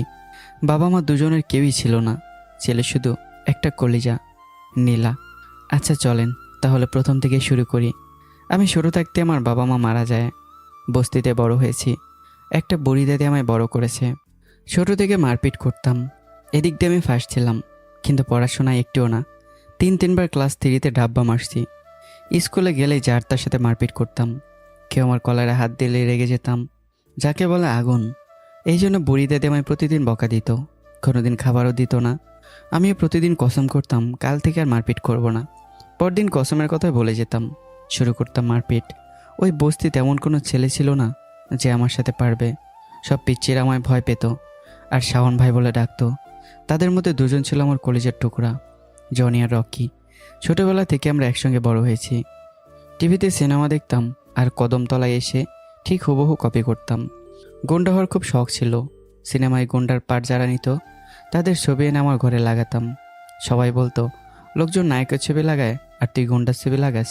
তখন আমি বলতাম আমি একদিন এমন গুন্ডা হব যেখানে নায়ক কখনো জিততেই পারবে না। লোকজন আমার কথা শুনে হাসতো, আমি শুধু তাদের মনে রাখতাম, সুযোগ পেলে প্রতিশোধ নিতাম। এমন এক আসক্ত ছেলে ছিলাম আমি।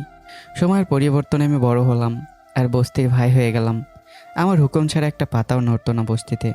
আর আমার বুড়ি দাদি অনেকদিন আগেই মারা গেছে। আমি বাসায় তখন একাই থাকতাম। এখানকার সমস্ত মাস্তান গুন্ডার সাথে আমার পরিচয় ছিল, সবাই আমার নাম ধরে ডাকতো। আমি বেশিরভাগ সময় তাদের সাথে থাকতাম। আমার ধান্দা ছিল তাদের সাথে বিজনেস করা, কিন্তু কখনো চান্স পাইনি। একদিন আমি মাল পৌঁছানোর জন্য রওনা হলাম। রাস্তার মধ্যে হঠাৎ একটা সাইকেল আমার সামনে আসলো। আমি তাড়াহুড়ো করে ব্রেক মারলাম, সাথে সাথে আমি বাইক নিয়ে রাস্তায় পড়ে গেলাম। মাথায় একদম হাই ফাই রাগ উঠে গেল। মন বলছে শালার একদম ওপরে পৌঁছে দিই। রাগ নিয়ে ঝেড়ে ঝুড়ে উঠে দাঁড়ালাম। তাকে দেখে ওটা মেয়ে, সে সাইকেল তুলতেছে। হাত মুঠো করে তার কাছে গেলাম, কেবল মারবো এমন সময় সে চুলগুলো ওপরে মারল। রেশমি কালো চুল আমার মুখ চোখ দিয়ে স্পর্শ করে ওর কাঁধের উপর সুন্দর করে বসে গেল। তার চুলের মিষ্টি গন্ধে আমি তো কোনো অজানায় হারিয়ে গেছি। চোখ বন্ধ করে তাকে নিয়ে স্বপ্নের মাঝে হারিয়ে যাই। কিন্তু পরে মনে হলো শালা আমি তো তার মুখটাই দেখিনি। চোখ খুলেই দিকে সে হাঁটছে। আজব ক্যারেক্টার, আমায় ধাক্কা দিয়ে ফেলে দিল, আমার মনের মধ্যে ঘর করে বসে গেল, আর আমার কাছে একটু ক্ষমাও চাইলো না। আমিও কম না, মেয়েটার পিছন পিছন দৌড় দিলাম। বুকের ওড়নাটা সুন্দর করে কোমরে বাঁধা, দেখে মনে হচ্ছে সে আমার এই সাইকেলওয়ালি। সরি। এই যে ম্যাডাম, আমি এসব ইংরেজি বুঝি না, প্রপোজ যদি করতে হয় বাংলায় কর। আমার বইয়ে গেছে তোর মতো বাদরকে প্রপোজ করতে। তার মানে আমায় দেখেছিস তুই? না দেখার কি আছে, রাস্তায় আবুলের মতো পড়েছিলি। আগে বললে একটু স্টাইল করে ফোঁস দিতাম। অশিক্ষিত, ওটা পোজ হবে, ফোর্স নয়। ওই হলেই হলো, একই কথা। আমার পিছনে ঘুরে কোনো লাভ নেই, চলে যা। শোন স্যামরি, তোর পেছনে আমি ঘুরতে আসি নাই, আমার কাছে একটা ক্ষমা চেয়ে নে, তাহলে চলে যাব। পারবো না সর। দেখ দেখ, ভালো হবে না কিন্তু। কি জন্য ক্ষমা চাবো রে? হ্যাঁ, এরে পাগলি, আমায় ধাক্কা দিয়ে রাস্তায় ফেললি, আবার উল্টো আমার মনে টকটক করলি এজন্য। শোন, মেয়ে তো ভালোই পাঠাতে পারিস। জানি না রে, তোকে প্রথম। চল যা, নইলে পা কেটে হাতে ধরিয়ে দিব। তবুও সমস্যা নেই, তোর জন্য জীবন দিতেও রাজি রে। যা সমুদ্রে ঝাঁপতি। আরে স্যামরি শোন, দেখ তেরি চলে গেল। তখন মনে হলো আমার বাইক, আল্লাহ গো, আমার বাইক কই। দিলাম উল্টো দিকে দৌড়, দৌড় এসে দেখি একজন পুলিশ আমার বাইকটা তুলে রাস্তার পাশে নিয়ে যাচ্ছে। এক দৌড়ে গিয়ে বাইকে বসে স্টার্ট দিয়ে টান। আমার এমন কাণ্ড দেখে পুলিশও ভয় পেয়ে গেল। যদি পুলিশ আজ বাইক নিয়ে যেত তাহলে কত হাজার টাকা যে দেওয়া লাগতো কে জানে। তাই এমন করে আমার টাকাগুলো রক্ষা করলাম। বাইক নিয়ে চললাম, গান গাচ্ছি আর গাড়ি চালাচ্ছি। এভাবেই সমুদ্রের ধারে চলে আসলাম। দাঁড়িয়ে থাকলাম, কাস্টমার আসলো, মাল দিয়ে টাকা নিলাম। কাস্টমার চলে গেল, আমিও চলে আসবো। এমন সময় সমুদ্রে চোখ পড়লো, কে যেন ডুব দিয়ে উঠতেছে, চুলগুলো আকাশ ছোঁয়া ছোঁয়া অবস্থা, পুরো শরীর ভেজা। দেখে যে কেউ পাগল হবে, আমিও হলাম। তবে আগের পাগলির কথা ভেবে তেমন পাগল হলাম না। ও তেরি, ওটা তো ওই সাইকেলওয়ালি পাগলি। মেয়েটা দিকে ঘুরতেই দেখি ওটা সেই সাইকেলওয়ালি পাগলি। চোখ খেয়ে বিশ্বাস করতে পারলাম না, আমার পাগলি এত সুন্দর। কিছুতেই চোখের পলক পড়তেছে না। কখন যে আমার সামনে চলে আসছে টেরও পাইনি। চোখের সামনে তুড়ি দিয়ে বলল, ওই হলো, কি দেখিস? তোকে রে। কেন রে, এত দেখার কি আছে? তোকে না হেব্বি লাগছে রে। চুপ কর, পাম দিতে হবে না। পাম নয় রে, মাইরি বলছি। যা যা। আমার না তোকে হেব্বি লাগছে রে। ও মা, তাই নাকি? কি যেন, ও হ্যাঁ, ভালোবাসি রে তোকে। ভালোবাসার সময় নেই আমার। ভালোবাসার কি সময় লাগে নাকি? লাগে তো। তুই এত সুন্দর কেন রে? জানি না। আচ্ছা পাগলি, তোর নামটা তো বল। আমার নাম হচ্ছে লীলা। তোর নাম কি রে? আমার নাম শাওন। শাওন ভাই। যা গিয়ে ভাইগিরি কর। এই শোন, না রে, কাজ আছে। কাল আবার আসবি এখানে? জানি না। আমি অপেক্ষা করব। চল যা। আসিস। নীলা চলে গেল, আমি ওর যাওয়ার দিকে তাকিয়ে আছি। অনেক দূর চলে যাওয়ায় আর ওকে দেখা যাচ্ছিল না। তখন আমি বাইক নিয়ে চলে আসলাম বাসায়। বাসায় এসে রান্না করে খাওয়া দাওয়া করলাম, তারপর রাতে ঘুমিয়ে গেলাম। সকালে উঠে নাস্তা করে বসে আছি, এমন সময় জনি আর রকি আসলো। কি খবর ভাই, আজ ঘরে বসে কেন? এমনিতেই। কিছু একটা তো হয়েছে। বললাম তো কিছু না। কি ভাই, আমাদের বললে কি এমন ক্ষতি হয়ে যাবে? আসলে না, আমি মনে হয় প্রেমে পড়ছি। কি বলো ভাই? হ্যাঁ রে, তাই নাকি? মেয়েটা না খুব সুন্দর। কোন মেয়ে রে ভাই? ওর নাম নীলা। আজকে আমাদের দেখা। তার মানে ভাবি ভাবি পাওয়া গেছে? এই সবাইরে কইয়া দে, ভাবি পাওয়া গেছে। এই চুপ, কি বলিস এসব? কোথায় কোথায় ভাবি? কার মেয়ে? জানি না, তবে আজ বিকালে দেখা করতে হবে। মানে? মানে হলো, আমি আজকে বিকেলে সমুদ্রের ধারে আসতে বলেছি, আর আমার বিশ্বাস সে আসবে। ভালো তো, তাহলে রেডি হও ভাই। রোমান্টিক মুভি নিয়ে যা। ওকে ভাই। জনি আর রকি চলে গেল বাজারে সিনেমার ফিল্ম নিতে। আমি বসে থেকে নীলার কথা ভাবছিলাম। জীবন অনেক মেয়ে দেখছি, কিন্তু এমন কোনো দিনও দেখিনি। কি একটা মায়া আছে মেয়েটার মধ্যে। আচ্ছা, সে কি আমায় নিয়ে ভাবছে এখন? নীলার ওই মায়াবী চেহারা কিছুতেই বলতে পারছি না। যেখানে যাই সেখানেই তাকে দেখি, কি করব বুঝতে পারছি না। একে একে সমস্ত রোমান্টিক সিনেমা দেখলাম, মনের মধ্যে রোমান্টিক মুড আনলাম। অনেক কটা মুভি দেখলাম, সারাদিন কাজ করেছি আর ওর কথাই ভেবেছি। অবশেষ অপেক্ষার প্রহর বদলে বিকেল হলো। আমি রওনা হলাম সমুদ্রের ধারে। দৌড়ে দৌড়ে চলে আসলাম। এসে দেখলাম কেউ আসেনি। বিকেল হতে সব লোকজন জড়ো হলো, কিন্তু সে আসলো না। মনটা খুব খারাপ হলো। ওভাবে বাসায় চলে আসলাম। পরদিন সকাল উঠে মাল নিয়ে বর্ডারে যাওয়ার হুকুম পেলাম। বাইক নিয়ে রওনা হলাম। আমি যার হয়ে কাজ করতাম তার নাম ছিল রফিক চৌধুরী। সে একজন জনপ্রিয় চেয়ারম্যান, কিন্তু সব কালো ধান্দা তার নামেই চলতো। আমি মাল নিয়ে পৌঁছে দিয়ে টাকা নিয়ে চলে আসলাম। এভাবে বেশ কয়েকদিন কেটে গেল।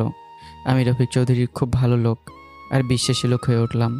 আর এদিকে প্রতিদিন বিকেলে সমুদ্রের ধারেও যেতাম। কিন্তু হঠাৎ করে নীলা একদিন আসতো, আবার হঠাৎ আর আসতো না। একদিন আমি এসে দেখি কেউ নেই। আমি ওখানে বসে পড়লাম। কিছুক্ষণ পর লোকজনে ভরে গেল। তখন নীলা আসলো। কিরে, কার জন্য অপেক্ষা করছিস? তোর জন্য। এখানে আয়, হ্যাঁ বল। আমি একটা কথা বলবো রে তোকে। বল। চোখটা বন্ধ কর। কেন রে? ভয় লাগে। আমি জানতাম শাওন ভাই কাউকে দেখে ভয় করে না, কিন্তু আমাকে দেখে ভয় পেয়ে গেলি। তোর চোখে একটা মায়া আছে রে, যার দিকে তাকালে আমি আর ঠিক থাকি না। বাদ দে, কি বলবি বল। সত্যি বলছি, জীবনে কখনো কাউকে দেখে ভয় করিনি, কিন্তু আজ তোর সামনে আমার খুব ভয় করছে। ঢং না করে তাড়াতাড়ি বল। নীলা, আমি তোকে ভালোবাসি রে। তোকে প্রথম দেখাতেই আপন করে নেই। তুই কি আমায় বিয়ে করবি? এই কথা বলার জন্য এত ঢং? ঢং করছি না, সত্যি বলছি রে। দেখ, তুই দেখতে খারাপ না, আমিও ক্রাশ খাইছি, কিন্তু এখন আর খাই না। ওই একবার খেলেই হবে। চল ওখানে বসি। আমি আর নীলা এসে একটা ফাঁকা জায়গায় বসলাম। দেখ শাহন, আমার বাবা মা কেউ নাই, দাদির কাছে বড় হয়েছি, দিনরাত কাজ করতে হয়, আমার সময় যায়। ভালো। তাই বলছি, তুই অন্য কোনো মেয়ের সাথে কর, আমি তোকে কিছু দিতে পারবো না। মনটা দিতে পারবি তো? শাহন, হ্যাঁ রে, আমি তোকে ভালোবাসি। আর তোর মতো আমি এতিম, বাবা মা বলতে কেউ নেই, তাই তো আমি এত বড় গুন্ডা। আজকের পর থেকে আমিও তোর সব, বুঝলি? কখনো একা ভাববি না। হুম। প্রতিদিন তোর আসার আগেই আমি এখানে আসতাম, আর আড়াল থেকে দেখতাম তুই কি করিস। হ্যাঁ? আমি ভাবছিলাম 2-3 দিস না, আসলেই বিরক্ত হয়ে আর আসবি না, কিন্তু তুই আমার সত্যিই ভালোবাসিস, তাই প্রতিদিন আমার জন্য আসিস। হ্যাঁ। শাওন, বল। তুই কি একাই রান্না করিস? বউ তো আর নাই যে রান্না করে দেবে। করলেই হবে। বউ কি রাজি আছে? হ্যাঁ, হ্যাঁ পাই রাজি। ও মা, তাই নাকি? হুম। তাহলে চল। না, যাব না। আমি আর নীলা ওখানে বসে গল্প করছিলাম, হাসি ঠাট্টা প্রেম ভালোবাসা সব কিছু। সন্ধ্যা পর্যন্ত বসে থেকে গল্প করলাম। তারপর দুজনকে বিদায় জানিয়ে নিজ বাসার দিকে রওনা হলাম। বাসায় এসে রান্না করে খাওয়া দাওয়া করে ঘুমিয়ে গেলাম। সকালে উঠে ফ্রেশ হয়ে নাস্তা করলাম। তখন রফিকের ফোন আসলো। শাওন, হ্যাঁ বলেন। আজ ভারত থেকে কিছু অস্ত্রপাতি আসবে, তুই সেগুলো নিয়ে আয়। কিন্তু আমি কেন? কারণ তুই ছাড়া এই কাজ কেউ করতে পারবে না। আচ্ছা ঠিক আছে। আমি রফিকের কথা মতো বেরিয়ে পড়লাম। সাথে রকি আর জনিকে নিলাম। গাড়ি নিয়ে সোজা বর্ডার এসে দাঁড়ালাম। ওপার থেকে লোক আসলো, অস্ত্র চেক করে নিলাম। এমন সময় পুলিশের এন্ট্রি হলো। খুব অবাক হলাম, এত সাবধানে আসার পরও পুলিশ কি করে জানতে পারলো? টাকার ব্যাগ ওদের দিয়েই অস্ত্র গাড়িতে তুলে দিলাম টান। আমার সাথে সাথে পুলিশ আমার পিছু করলো। ভাই, পুলিশ তো আমাদের পিছু করছে। আসতে দে, সমস্যা নেই। কিন্তু অস্ত্র? বুদ্ধি আছে, চুপ থাক। আমিও গাড়ির স্পিড বাড়িয়ে দিলাম, কিন্তু হঠাৎই পিছন থেকে একটা পুলিশ গুলি করলো, আর সেটা সোজা এসে আমার হাতে লাগলো।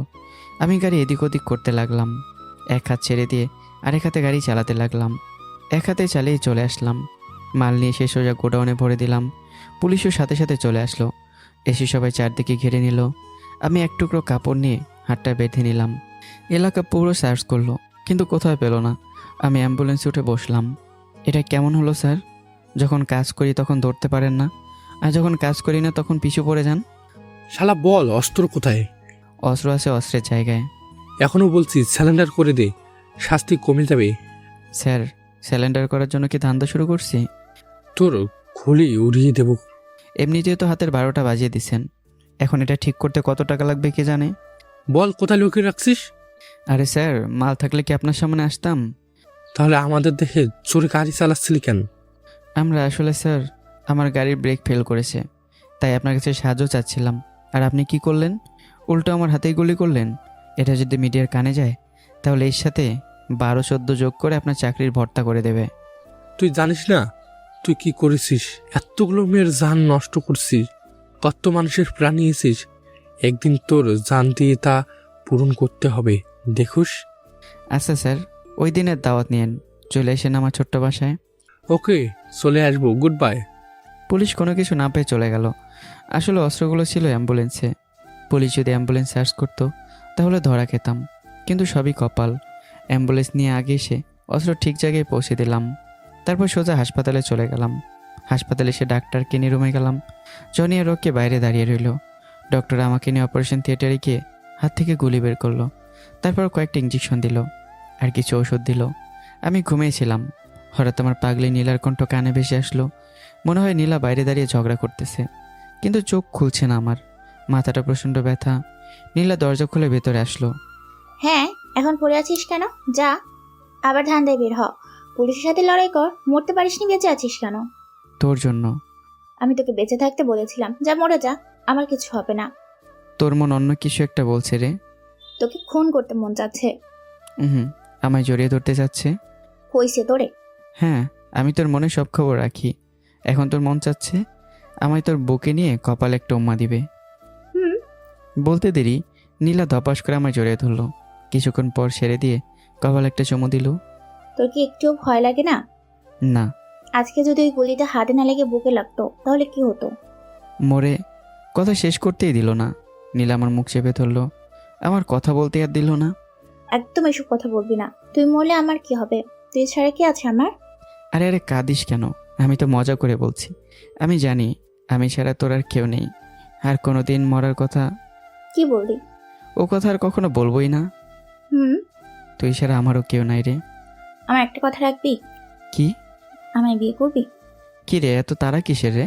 আমার ভয় করছে রে খুব, তোকে হারানোর। ধুর পাগলি। তাই বিয়ে করে তোকে আমার আঁচলের নিচে রাখবো। ওকে ওকে, আর কয়েকটা দিন যাক। আরো কয়েকটা দিন। আমি ইচ্ছে মতো দৌড়ে নেই। তুই আসলে তো আর দৌড়াতে দিবি না? হুম। হ্যাঁ, টু। তারপর নীলা আমার পাশে বসে আমার মাথায় হাত বোলাতে লাগলো, আর আমি ঘুমিয়ে গেলাম। বিকেলে আমাকে ছাড়লো। আমি বাসায় আসলাম, সাথে নীলাও আসলো। ডানাতে গুলি লাগছিল, তাই রান্নাবান্না করতে পারিনি, কিন্তু আমার পাগলি করে দিছে। আমায় নিজ হাতে খাইয়ে দিছে। নীলা যখন আমায় খাইয়ে দিচ্ছিল তখন নিজের অজান্তেই চোখ দিয়ে এক ফোঁটা পানি পড়ে গেল। কেন রে, চোখে পানি কেন? এটা খুশির পানি রে। খুশির হোক আর দুঃখের হোক, তোর চোখে আমি পানি দেখতে পারবো না, চোখ মুছে নে। হ্যাঁ জানিস, জীবনের প্রথম আমায় কেউ এভাবে নিজ হাতে খাইয়ে দিল। ছোটবেলায় বাবা মাকে হারিয়েছি। একদম ছোট থাকতে যখন ক্ষুধা লাগতো, দুধ খাবার জন্য কান্নাকাটি করতাম, তখন আমার বুড়ি দাদি আমার হাতে পানির বোতল ধরিয়ে দিত। আমি থাকতে তোর কোনো অভাব থাকবে না। সারা জীবন থাকবি তো পাশে? সারা জীবন থাকবো। মরার পরও ভূত হয়ে তোর পেছনে ঘুরবো, যাতে আমার পাগলটিকে কেউ নজরে লাগাতে না পারে। হুম। আমি 12 বছর বয়সে আমার বাবা মাকে হারিয়েছি। তারপর থেকে দুনিয়ার সাথে যুদ্ধ করে বেঁচে আছি, তবুও কোনো কলঙ্কের দাগ লাগতে দিইনি। মেয়ে হয়ে সমাজে বেঁচে থাকা খুব ভাগ্যের ব্যাপার। ছাড়ো সব কথা, নিয়ে ওষুধ খেয়ে নি। নীলা আমার খাওয়া দাওয়া করে ওষুধ খেয়ে দিয়ে বাসায় চলে গেল। রাতে থাকতে বললাম, কিন্তু মুচকি এসে চলে গেল। ব্যাপারটা কি হলো বুঝলাম না।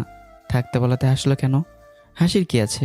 এই মেয়েটা পড়ে আগুন, সবার থেকে এক ধাপ এগিয়ে থাকে। আমি দেরি করলাম না, ঘুমিয়ে গেলাম। জনি আর রকি গিয়ে নীলাকে রেখে আসলো। পরদিন সকালে উঠলাম, হাতে প্রচণ্ড ব্যথা। এমন সময় রফিক ভাই ফোন দিল। শাওন, তাড়াতাড়ি ক্লাবে চলে আয়। কিন্তু কেন? কাজ আছে। ওকে। আমি ফোন কেটে দিলাম। শার্ট প্যান্ট পরে ক্লাবের দিকে রওনা হলাম। কিছু দূর আসতেই হঠাৎ সামনে নীলা এসে হাজির। কই যাস? এই তো ক্লাবের দিকে। আজকে চল না একটু ঘুরতে যাই। আগে চল ক্লাব থেকে আসি। চল। নীলাকে নিয়ে ক্লাবে আসলাম। আর এটাই ছিল আমার জীবনের সবথেকে বড় ভুল, যা আমি ভাবতেও পারিনি। নীলাকে নিয়ে ক্লাবে আসতে দেখি রফিক আর তার ছেলে জসিম সহ কয়েকজন বসে নেশা করছিল। আমি রফিকের কাছে গেলাম, আর রফিকের ছেলে জসিম নীলার দিকে খারাপ নজর দিল।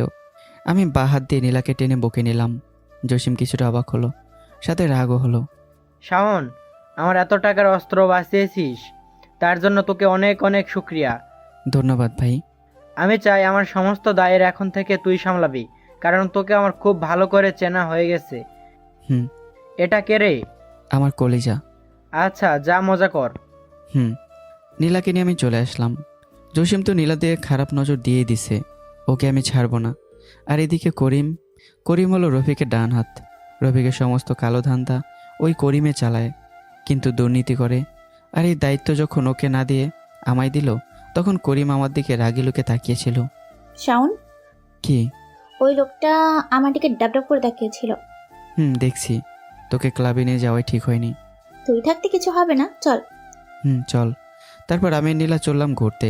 রাস্তার পাশ দিয়ে হাঁটছিলাম, তখন অন্য পাশ দিয়ে অনেকগুলো মেয়ে যাচ্ছিল। নীলা আমার দিকে ঘুরলো, আমার চোখের দিকে তাকালো, যাতে আমি ওদের দিকে না তাকাই। আমি দুষ্টুমি করে আর চোখে তাকালাম। এই, তুই ওদের দিকে তাকালি কেন? কই, তাকাইনি তো। একদম মিথ্যে বলবি না, বলে দিলাম নিজের চোখে দেখলাম তুই ওদের দিকে তাকালি। হ্যাঁ তাকিয়েছি তো, কি হয়েছে? আমি কি দেখতে অসুন্দর?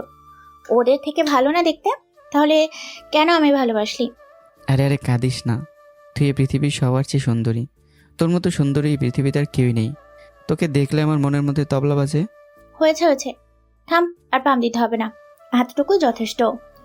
তবা তবা, তুই কি টায়ার যে পাম দিব? তোর জন্য আজ কত কষ্ট করে সেজেছি, আর তুই অন্য মেয়ের দিকে তাকাচ্ছিস। আরে আমার কারেন্ট, আমি তো রাগ দেখতে চাইছিলাম, তাই দুষ্টুমি করছি। সত্যি বলছিস তো? এই তো 3 সত্যি। যা, বিশ্বাস করলাম। এবার পাপ্পি দে। ধ্যাত, পাগল হলি নাকি? এখানে কত মানুষ, লজ্জা করে না তোর? নিজের জিএফের কাছ থেকে পাপ্পি চাইতে কি আবার লজ্জা করে? বাদরটা, চুপ কর, কেউ শুনবে। তুই না দিলে ওই সেমরির কাছ থেকে নিয়ে আসি। না, যেতে হবে না, দাঁড়াল। আরে ধুর পাগলি, মজা করছি, চল। তুই আমার মধ্যে সবসময় থাকবি। যদি অন্য কারোর মধ্যে যাওয়ার চেষ্টাও করেছিস, তাও না খুন করে ফেলবো। ওকে ম্যাডাম, এবার হাঁটেন। হুম। সেদিন অনেক মজা করলাম, অনেক হাঁটাহাঁটি করলাম। রাতে নীলা কিনে ওর বাসায় রেখে আমি বাসায় চলে আসলাম।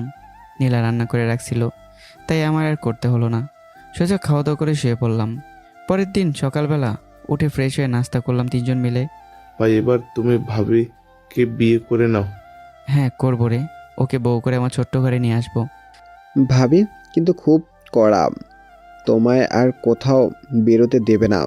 ধান্দা তো পুরাই বন্ধ। দরকার পড়লে করব, তবু আমি নীলাকে খুশি দেখতে চাই। হ্যাঁ ভাই, ঠিক বলেছেন। তোরা আমরা মিলে একটা বড় সংসার করব। হুম। নাস্তা শেষ করে বাইরে আসলাম। তখনই মনে হলো নীলার সাথে দেখা করার কথা আছে, তাই দেরি না করে চলে আসলাম সমুদ্রের ধারে। এসে দেখি নীলা আসেনি, তার মানে আমি আগে এসেছি। ডাব গাছের নিচে বসে পড়লাম, বালু নিয়ে খেলছিলাম। অনেকক্ষণ হলো, কিন্তু এখনও নীলা আসলো না। ঘটনায় কি বুঝলাম না, কিছুটা অবাক হলাম। মনের মধ্যে একটা ভয়ও কাজ করলো, মনের মধ্যে ধুকপুক করতে শুরু করলো। নীলার কিছু হলো না তো? জসিম কি নীলার সাথে? ছি, এসব কি ভাবছি? না না, এসব কিচ্ছু হবে না, আমি হতেই দেব না। আমি উঠতে যাবো এমন সময় দেখি নীলা দৌড়ে দৌড়ে আসছে। ওকে দেখে আমার রাগ হাইফাই করতে লাগলো। নীলা আমার পাশে এসে ধপাস করে বালির উপর বসে পড়লো। আমি মুখ ঘুরিয়ে নিলাম। ওই কারেন্ট, নাই।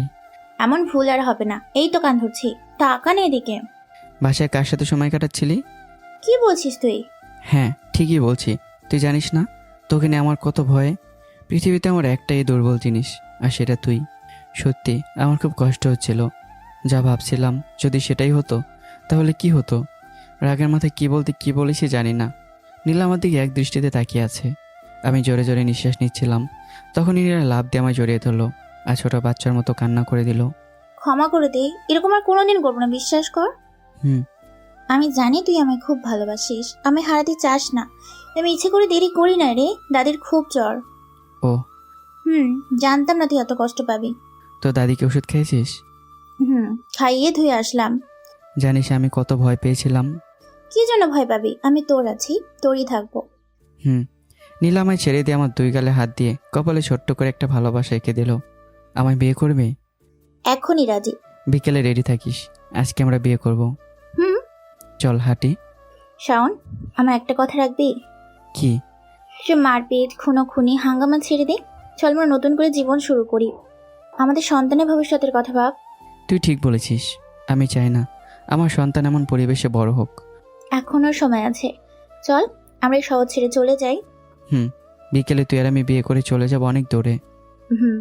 যেখানে আমরা আমাদের সন্তানকে আদর ভালোবাসা দিয়ে বড় করে তুলবো। হ্যাঁ। তুই বাবা হবি, আমি মা হব, আমাদের ছোট্ট একটা সোনার সংসার হবে। সব হবে। তারপর আমি আর নীলা গল্পের মাঝে হারিয়ে গেলাম। সময় যেন আমাদের বিপক্ষে কাজ করছে, খুব তাড়াতাড়ি যেন সময় কেটে যাচ্ছে। তবু আজ বিকাল থেকে পাগলিটাকে সব সময়ের জন্য আমার করে পাবো। তাকে নিয়ে কত স্বপ্ন দেখছি, সেই স্বপ্নগুলো পূরণ করব। মনের মধ্যে অনেক খুশি। বিয়ের কথা শুনে নীলাও খুব খুশি হলো। বিকেলের জন্য দুজনে অপেক্ষা করতে লাগলাম। আমি সেখান থেকে সোজা রফিক ভাইয়ের কাছে চলে গেলাম। আরে শাওন, তুই কিছু বলবি? হ্যাঁ ভাই, হ্যাঁ আমি আর এসব করবো না, আজ থেকে সমস্ত কাজ শেষ। কি বলছিস? হ্যাঁ। শাওন, তুই কি সব বলছিস?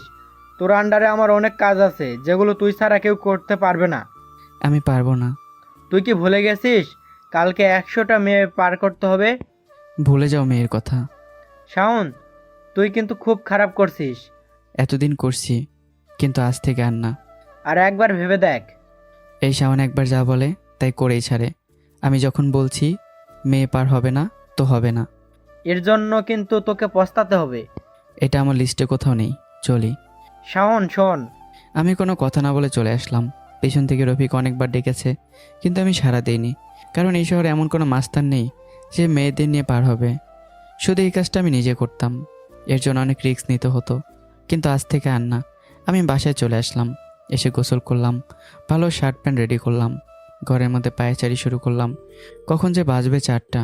কি ভাই, বিয়ে করার জন্য তো দেখছি একদম উঠে পড়ে লেগেছো। ধৈর্য যেন হচ্ছে না। হ্যাঁ রে। ভাই, ধৈর্যে মাওয়া ফলে। এখন যাবি নাকি? ভাই এখন মনে হয় ভাবি রেডি হচ্ছে, এখন যেও না, একটু পর যাও। আমি আর কিছু বললাম না, বসে পড়লাম। কিন্তু আমার মনের মধ্যে কেমন যেন হচ্ছে, মনে হচ্ছে আমার দম বন্ধ হয়ে আসবে। আবার উঠে হাঁটতে লাগলাম, কিন্তু না, কিছুতেই শান্তি পাচ্ছি না। জনি, রকি, তোরা কাজে অফিসে চলে যা। ওকে ভাই, তাড়াতাড়ি চলে এসো। হ্যাঁ যা। জনি রকিকে কাজে অফিসে পাঠিয়ে দিলাম, আর আমি বাইক নিয়ে নীলার বাসার দিকে রওনা হলাম। কিছুক্ষণের মধ্যে চলে আসলাম, কিন্তু বাসার মধ্যে যেন সব নিস্তব্ধ, কোনো আলো নেই। নীলার দাদি তো সবসময় বকতেই থাকতো, কিন্তু আজ কি হলো? বাড়ি একদম নীরব কেন? নীলার দাদি মারা গেল নাকি? না, মারা গেল তো মানুষ থাকতো। এসব ভাবতে ভাবতে ভেতরে আসলাম। ভেতরে এসে তো আমার মাথা ঘুরে গেল। পাশেই নীলার দাদি পড়ে আছে, মাথা থেকে অনেক রক্ত ঝরছে, ঘরটা অনেক ভাঙচুর হয়ে আছে, মনে হয় কিছু একটা হয়েছে। কিন্তু নীলা কোথায়?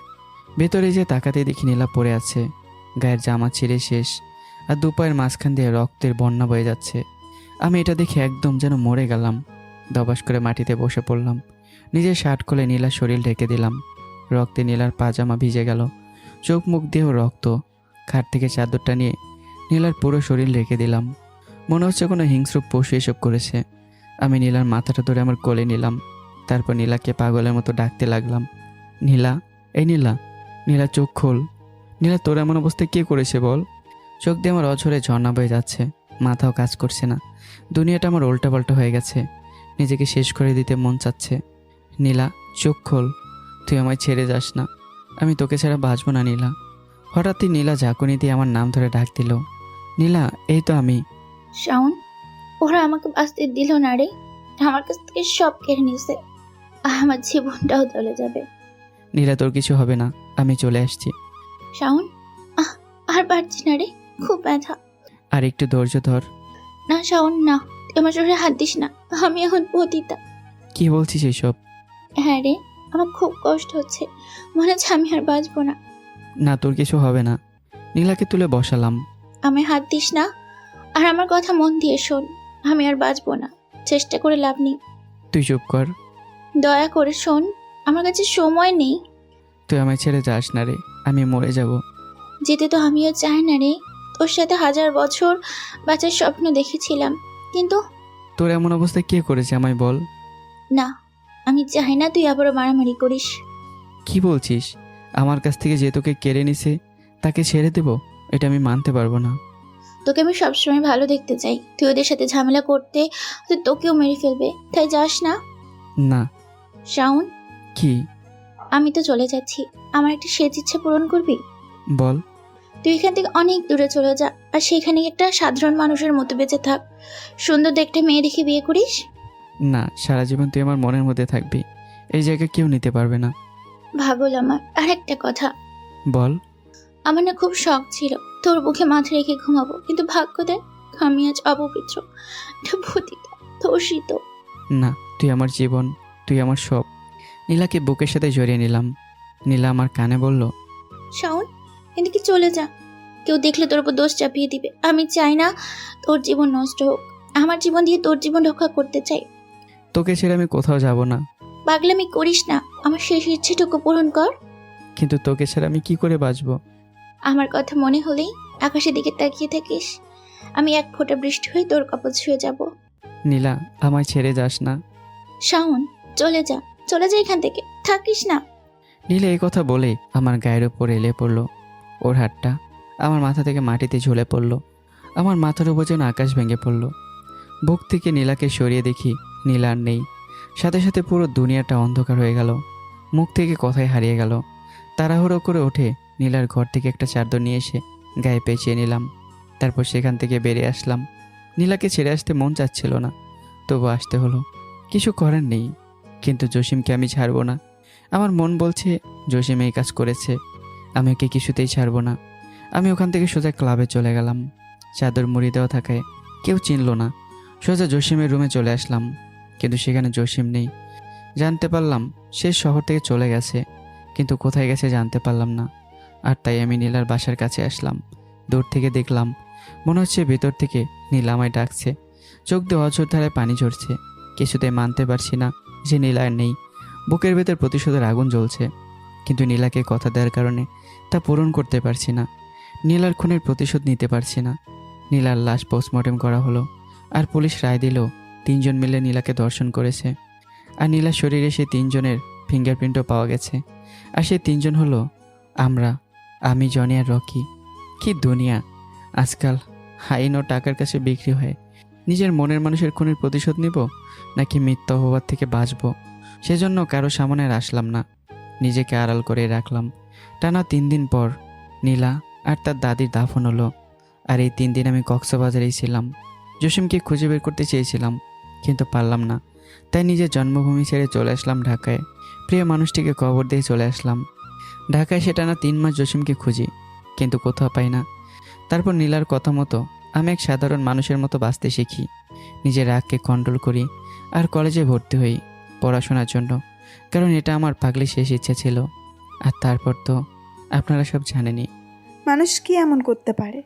হ্যাঁ, আপনার আমার মতো মানুষই এমন করে, আর তার জন্য আমাদের মতো পাগল প্রেমিকরা জীবন হারায়। আই এম সরি, আমি তোমায় বুঝতে পারিনি। সমস্যা নেই, আপনাকে বিশ্বাস করে এসব বললাম। আশা করছি বিশ্বাসের অমর্যাদা করবেন না। তুমি নিশ্চিত থাকো। চলো হোটেলে। তারপর মনিককে নিয়ে আমি হোটেলে চলে আসি। আর ওখানকার পুলিশ এসে রকিকে নিয়ে হাসপাতালে যায়। রকিকে কে মেরেছে তার কোনো খোঁজখবর কেউ পেল না। এমন একটা ঘটনা ঘটায় পিকনিকও বাতিল হলো। পরের দিন সকাল উঠে আবারও রওনা হলাম ঢাকায়। আসার আগে আবারও নীলার কবরে গিয়ে জিয়ারত করলাম। ঢাকায় সে যে যার মতো বাসায় চলে গেল। আমিও চলে আসলাম বাসায়। এসে খাওয়া দাওয়া করে ঘুমিয়ে গেলাম। পরদিন সকাল উঠে ফ্রেশ হয়ে রুমে বসে আছি, তখন দরজায় কে যেন নক করলো। আমি উঠে গিয়ে দরজা খুলে দেখি মনি। আরে মনি, আপনি এত সকালে? ঘুরতে আসলাম। আসেন। এখনো কি একাই থাকো নাকি? জি। নীলা তো তোমায় বিয়ে করতে বলেছে, তার সব কথা রাখছো, অথচ এই কথা কেন রাখছো না? একটা কথা বলবো? হ্যাঁ বলেন। আমি জানি নীলার জায়গা তুমি কাউকে দিবা না, কিন্তু নীলার পাশে একটু ছোট্ট জায়গা আমায় দিবা? মানে? I love you. মনি, আপনি সব কিছু জেনেও? হ্যাঁ, আই লাভ ইউ। আমার নামে এখনও সকল কেস আছে। কখন জানি আমাকে এনকাউন্টার করে দেয়। আমার জন্য একটা মেয়ের জীবন নষ্ট হয়েছে। আমি চাই না আরও একটা হোক। নীলার আশাগুলো আমি পূরণ করব। সরি, আমি এটা করতে পারবো না। যতটুকু নীলা তোমায় ভালোবাসে ততটা আমি তোমায় ভালোবাসি। কখনো না। হুম। আচ্ছা, ভালো যখন বাসেন তাহলে চলেন আমরা খারাপ সম্পর্ক করি। বিয়ে করতে রাজি? এক্ষুনি বিয়ে করবে? না, আমি পারবো না। চলেন, কলেজের সময় হয়ে গেছে। এই শাওন, এই, আমায় ভালোবাসবি না তো আমি তোকে খুন করব। এসব কথাবার্তা বাদ দাও। মনি মুচকে এসে আমার সাথে হাঁটতে লাগলো। কিছুক্ষণের মধ্যে কলেজে চলে আসলাম। কলেজে আসতেই যা হলো, আমি আর মনি কলেজে গেলাম। ক্লাসে যাব এমন সময় পিছন থেকে কে যেন ডাক দিল। তাকিয়ে তো আমি অবাক। শাওন ভাই। আমি তো একদম সে অবাক। জনি, ও কেন এখানে? মনির দিকে তাকালাম। মনি চোখ বড় বড় করলো। শাওন ভাই, তুমি বিশ্বেছো? জনি, তুই এখানে? তোমায় অনেক খুঁজেছি ভাই, কিন্তু কোথাও পাইনি। কিন্তু তুই এখানে কেন? এক ছেলে আমার এখানে আনছে। কে? আমি। তাকে দেখি রকির বন্ধু, কিন্তু এ কি করে জনিকে চিনলো? কিছু ভেবেছিস নতুন একটা মিথ্যা পরিচয় দিয়ে ঘুরে বেড়াবি আর তোকে কেউ চিনতে পারবে না? আমি আগের দিন রাতে কক্সবাজারে এর সাথে দেখা হয়। কথার প্রসঙ্গে অনেক কিছু জানতে পারি ফটো দেখে তোর। মিথ্যা পরিচয়ে মানে? হ্যাঁ, তোর বন্ধুর শাওন ভাই এখানে শাকিল সেজে বসে আছে। কি ভাই, সত্যি? কলেজের সবাই শোনে এই যে শাকিল, এ কোনো সাধারণ ছেলে নয়, এ হলো কক্সবাজারের মাফিয়া কিং। কলেজে সবাই জেনে গেল। মনি আমার দিকে করুণ দৃষ্টিতে তাকিয়ে আছে। আমি মুচকে হাসলাম। তারপর কে যেন পুলিশকে ফোন করলো। পুলিশ এসে আমায় অ্যারেস্ট করলো। সারা দুনিয়ায় ছড়ে পড়লো মাফিয়া কিং শাওন ভাই এখন জেলে।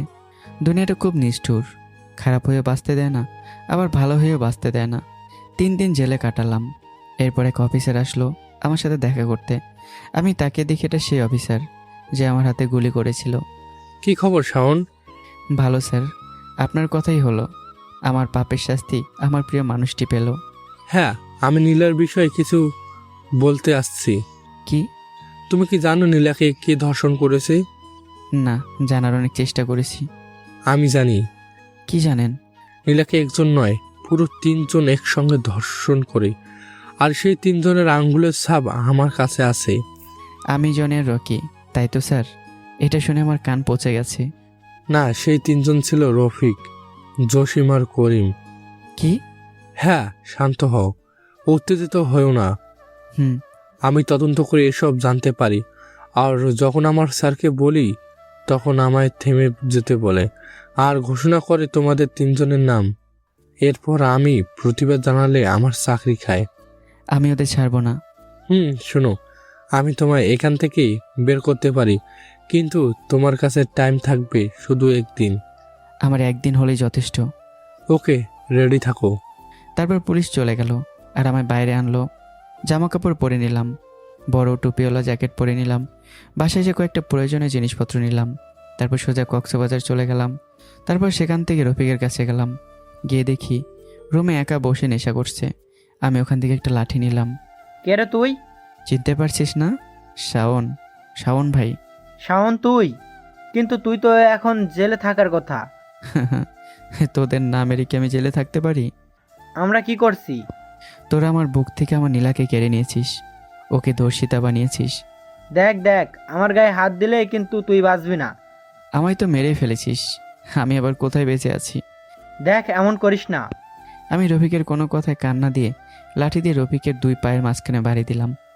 সাথে সাথে প্যান্টের তলা দিয়ে রক্ত ঝরতে লাগলো। ঠিক এভাবে আমার নীলাকে মেরেছিস, এখন তুইও মর। আমি মদের বোতল নিয়ে তার পুরো শরীরে ছিটিয়ে দিলাম। আর রফিকের যেখানে যেখানে কালো ধান্দা চলে তার ঠিকানা একটা কাগজে লিখে টেবিলে রেখে দিলাম। পাশের চেয়ারে বসে থেকে রফিকের বাঁচার মিথ্যা চেষ্টা করতে দেখছিলাম। মনের মধ্যে খুব শান্তি লাগছিল। রফিক কেমন উষ্টে উষ্টে মরতে দেখতে। একে একে জসিম আর করিমকেও শেষ করলাম। 3 জনের গোপন অঙ্গে আঘাত করে রক্ত শূন্য করে মারলাম। যেমনভাবে আমার নীলা মরেছে। আমার মনের প্রতিশোধের আগুন নিভল। আমি আবারও থানায় হাজির হলাম। পরদিন কোর্টে নেওয়া হলো। কোর্টে আমার পক্ষে উকিল দাঁড়ালো। আমার বিপক্ষে তেমন সাক্ষী প্রমাণ না দিতে পারায় আমার তেমন কোনো কেস হলো না, শুধু মেয়ে পাচারের অপরাধে জেল হলো। কিন্তু আমি যেহেতু এখন সঠিক পথে আছি, তাই আমার পক্ষের উকিল জজ সাহেবের কাছে আমার শাস্তি কমানোর জন্য আবেদন করলো। শেষমেশ 6 মাসের জেল হলো। জেলের মধ্যে নীলার কথা ভাবতে ভাবতে দিনগুলো কেটে গেল। 6 মাস পর আমি জেল থেকে বের হলাম। আজ আমি মুক্ত। বাইরে এসে দেখি মনি দাঁড়িয়ে। আমি ভাবতে পারিনি মনি এখানে থাকবে। আমায় দেখে দৌড়ে এসে জড়িয়ে ধরলো। তাকে দেখি মনির বাবা মা এসেছে। আমিও তোর উপর ক্রাশ খাইছি, কিন্তু এখন খাই না। একবার খেলেই হবে। I love you. I love you too. তারপর সেখান থেকে বাসায় আসলাম। আমার আর মনির বিয়ে হলো। মনিকে নিয়ে শুরু হলো আমার সংসার। নীলার দেখা স্বপ্নগুলো মনিই পূরণ করলো। মনে আমায় নীলার মতো শাসন করত, কোথাও তেমন যেতেই দিত না, আমায় নিজ হাতে খাওয়াতো।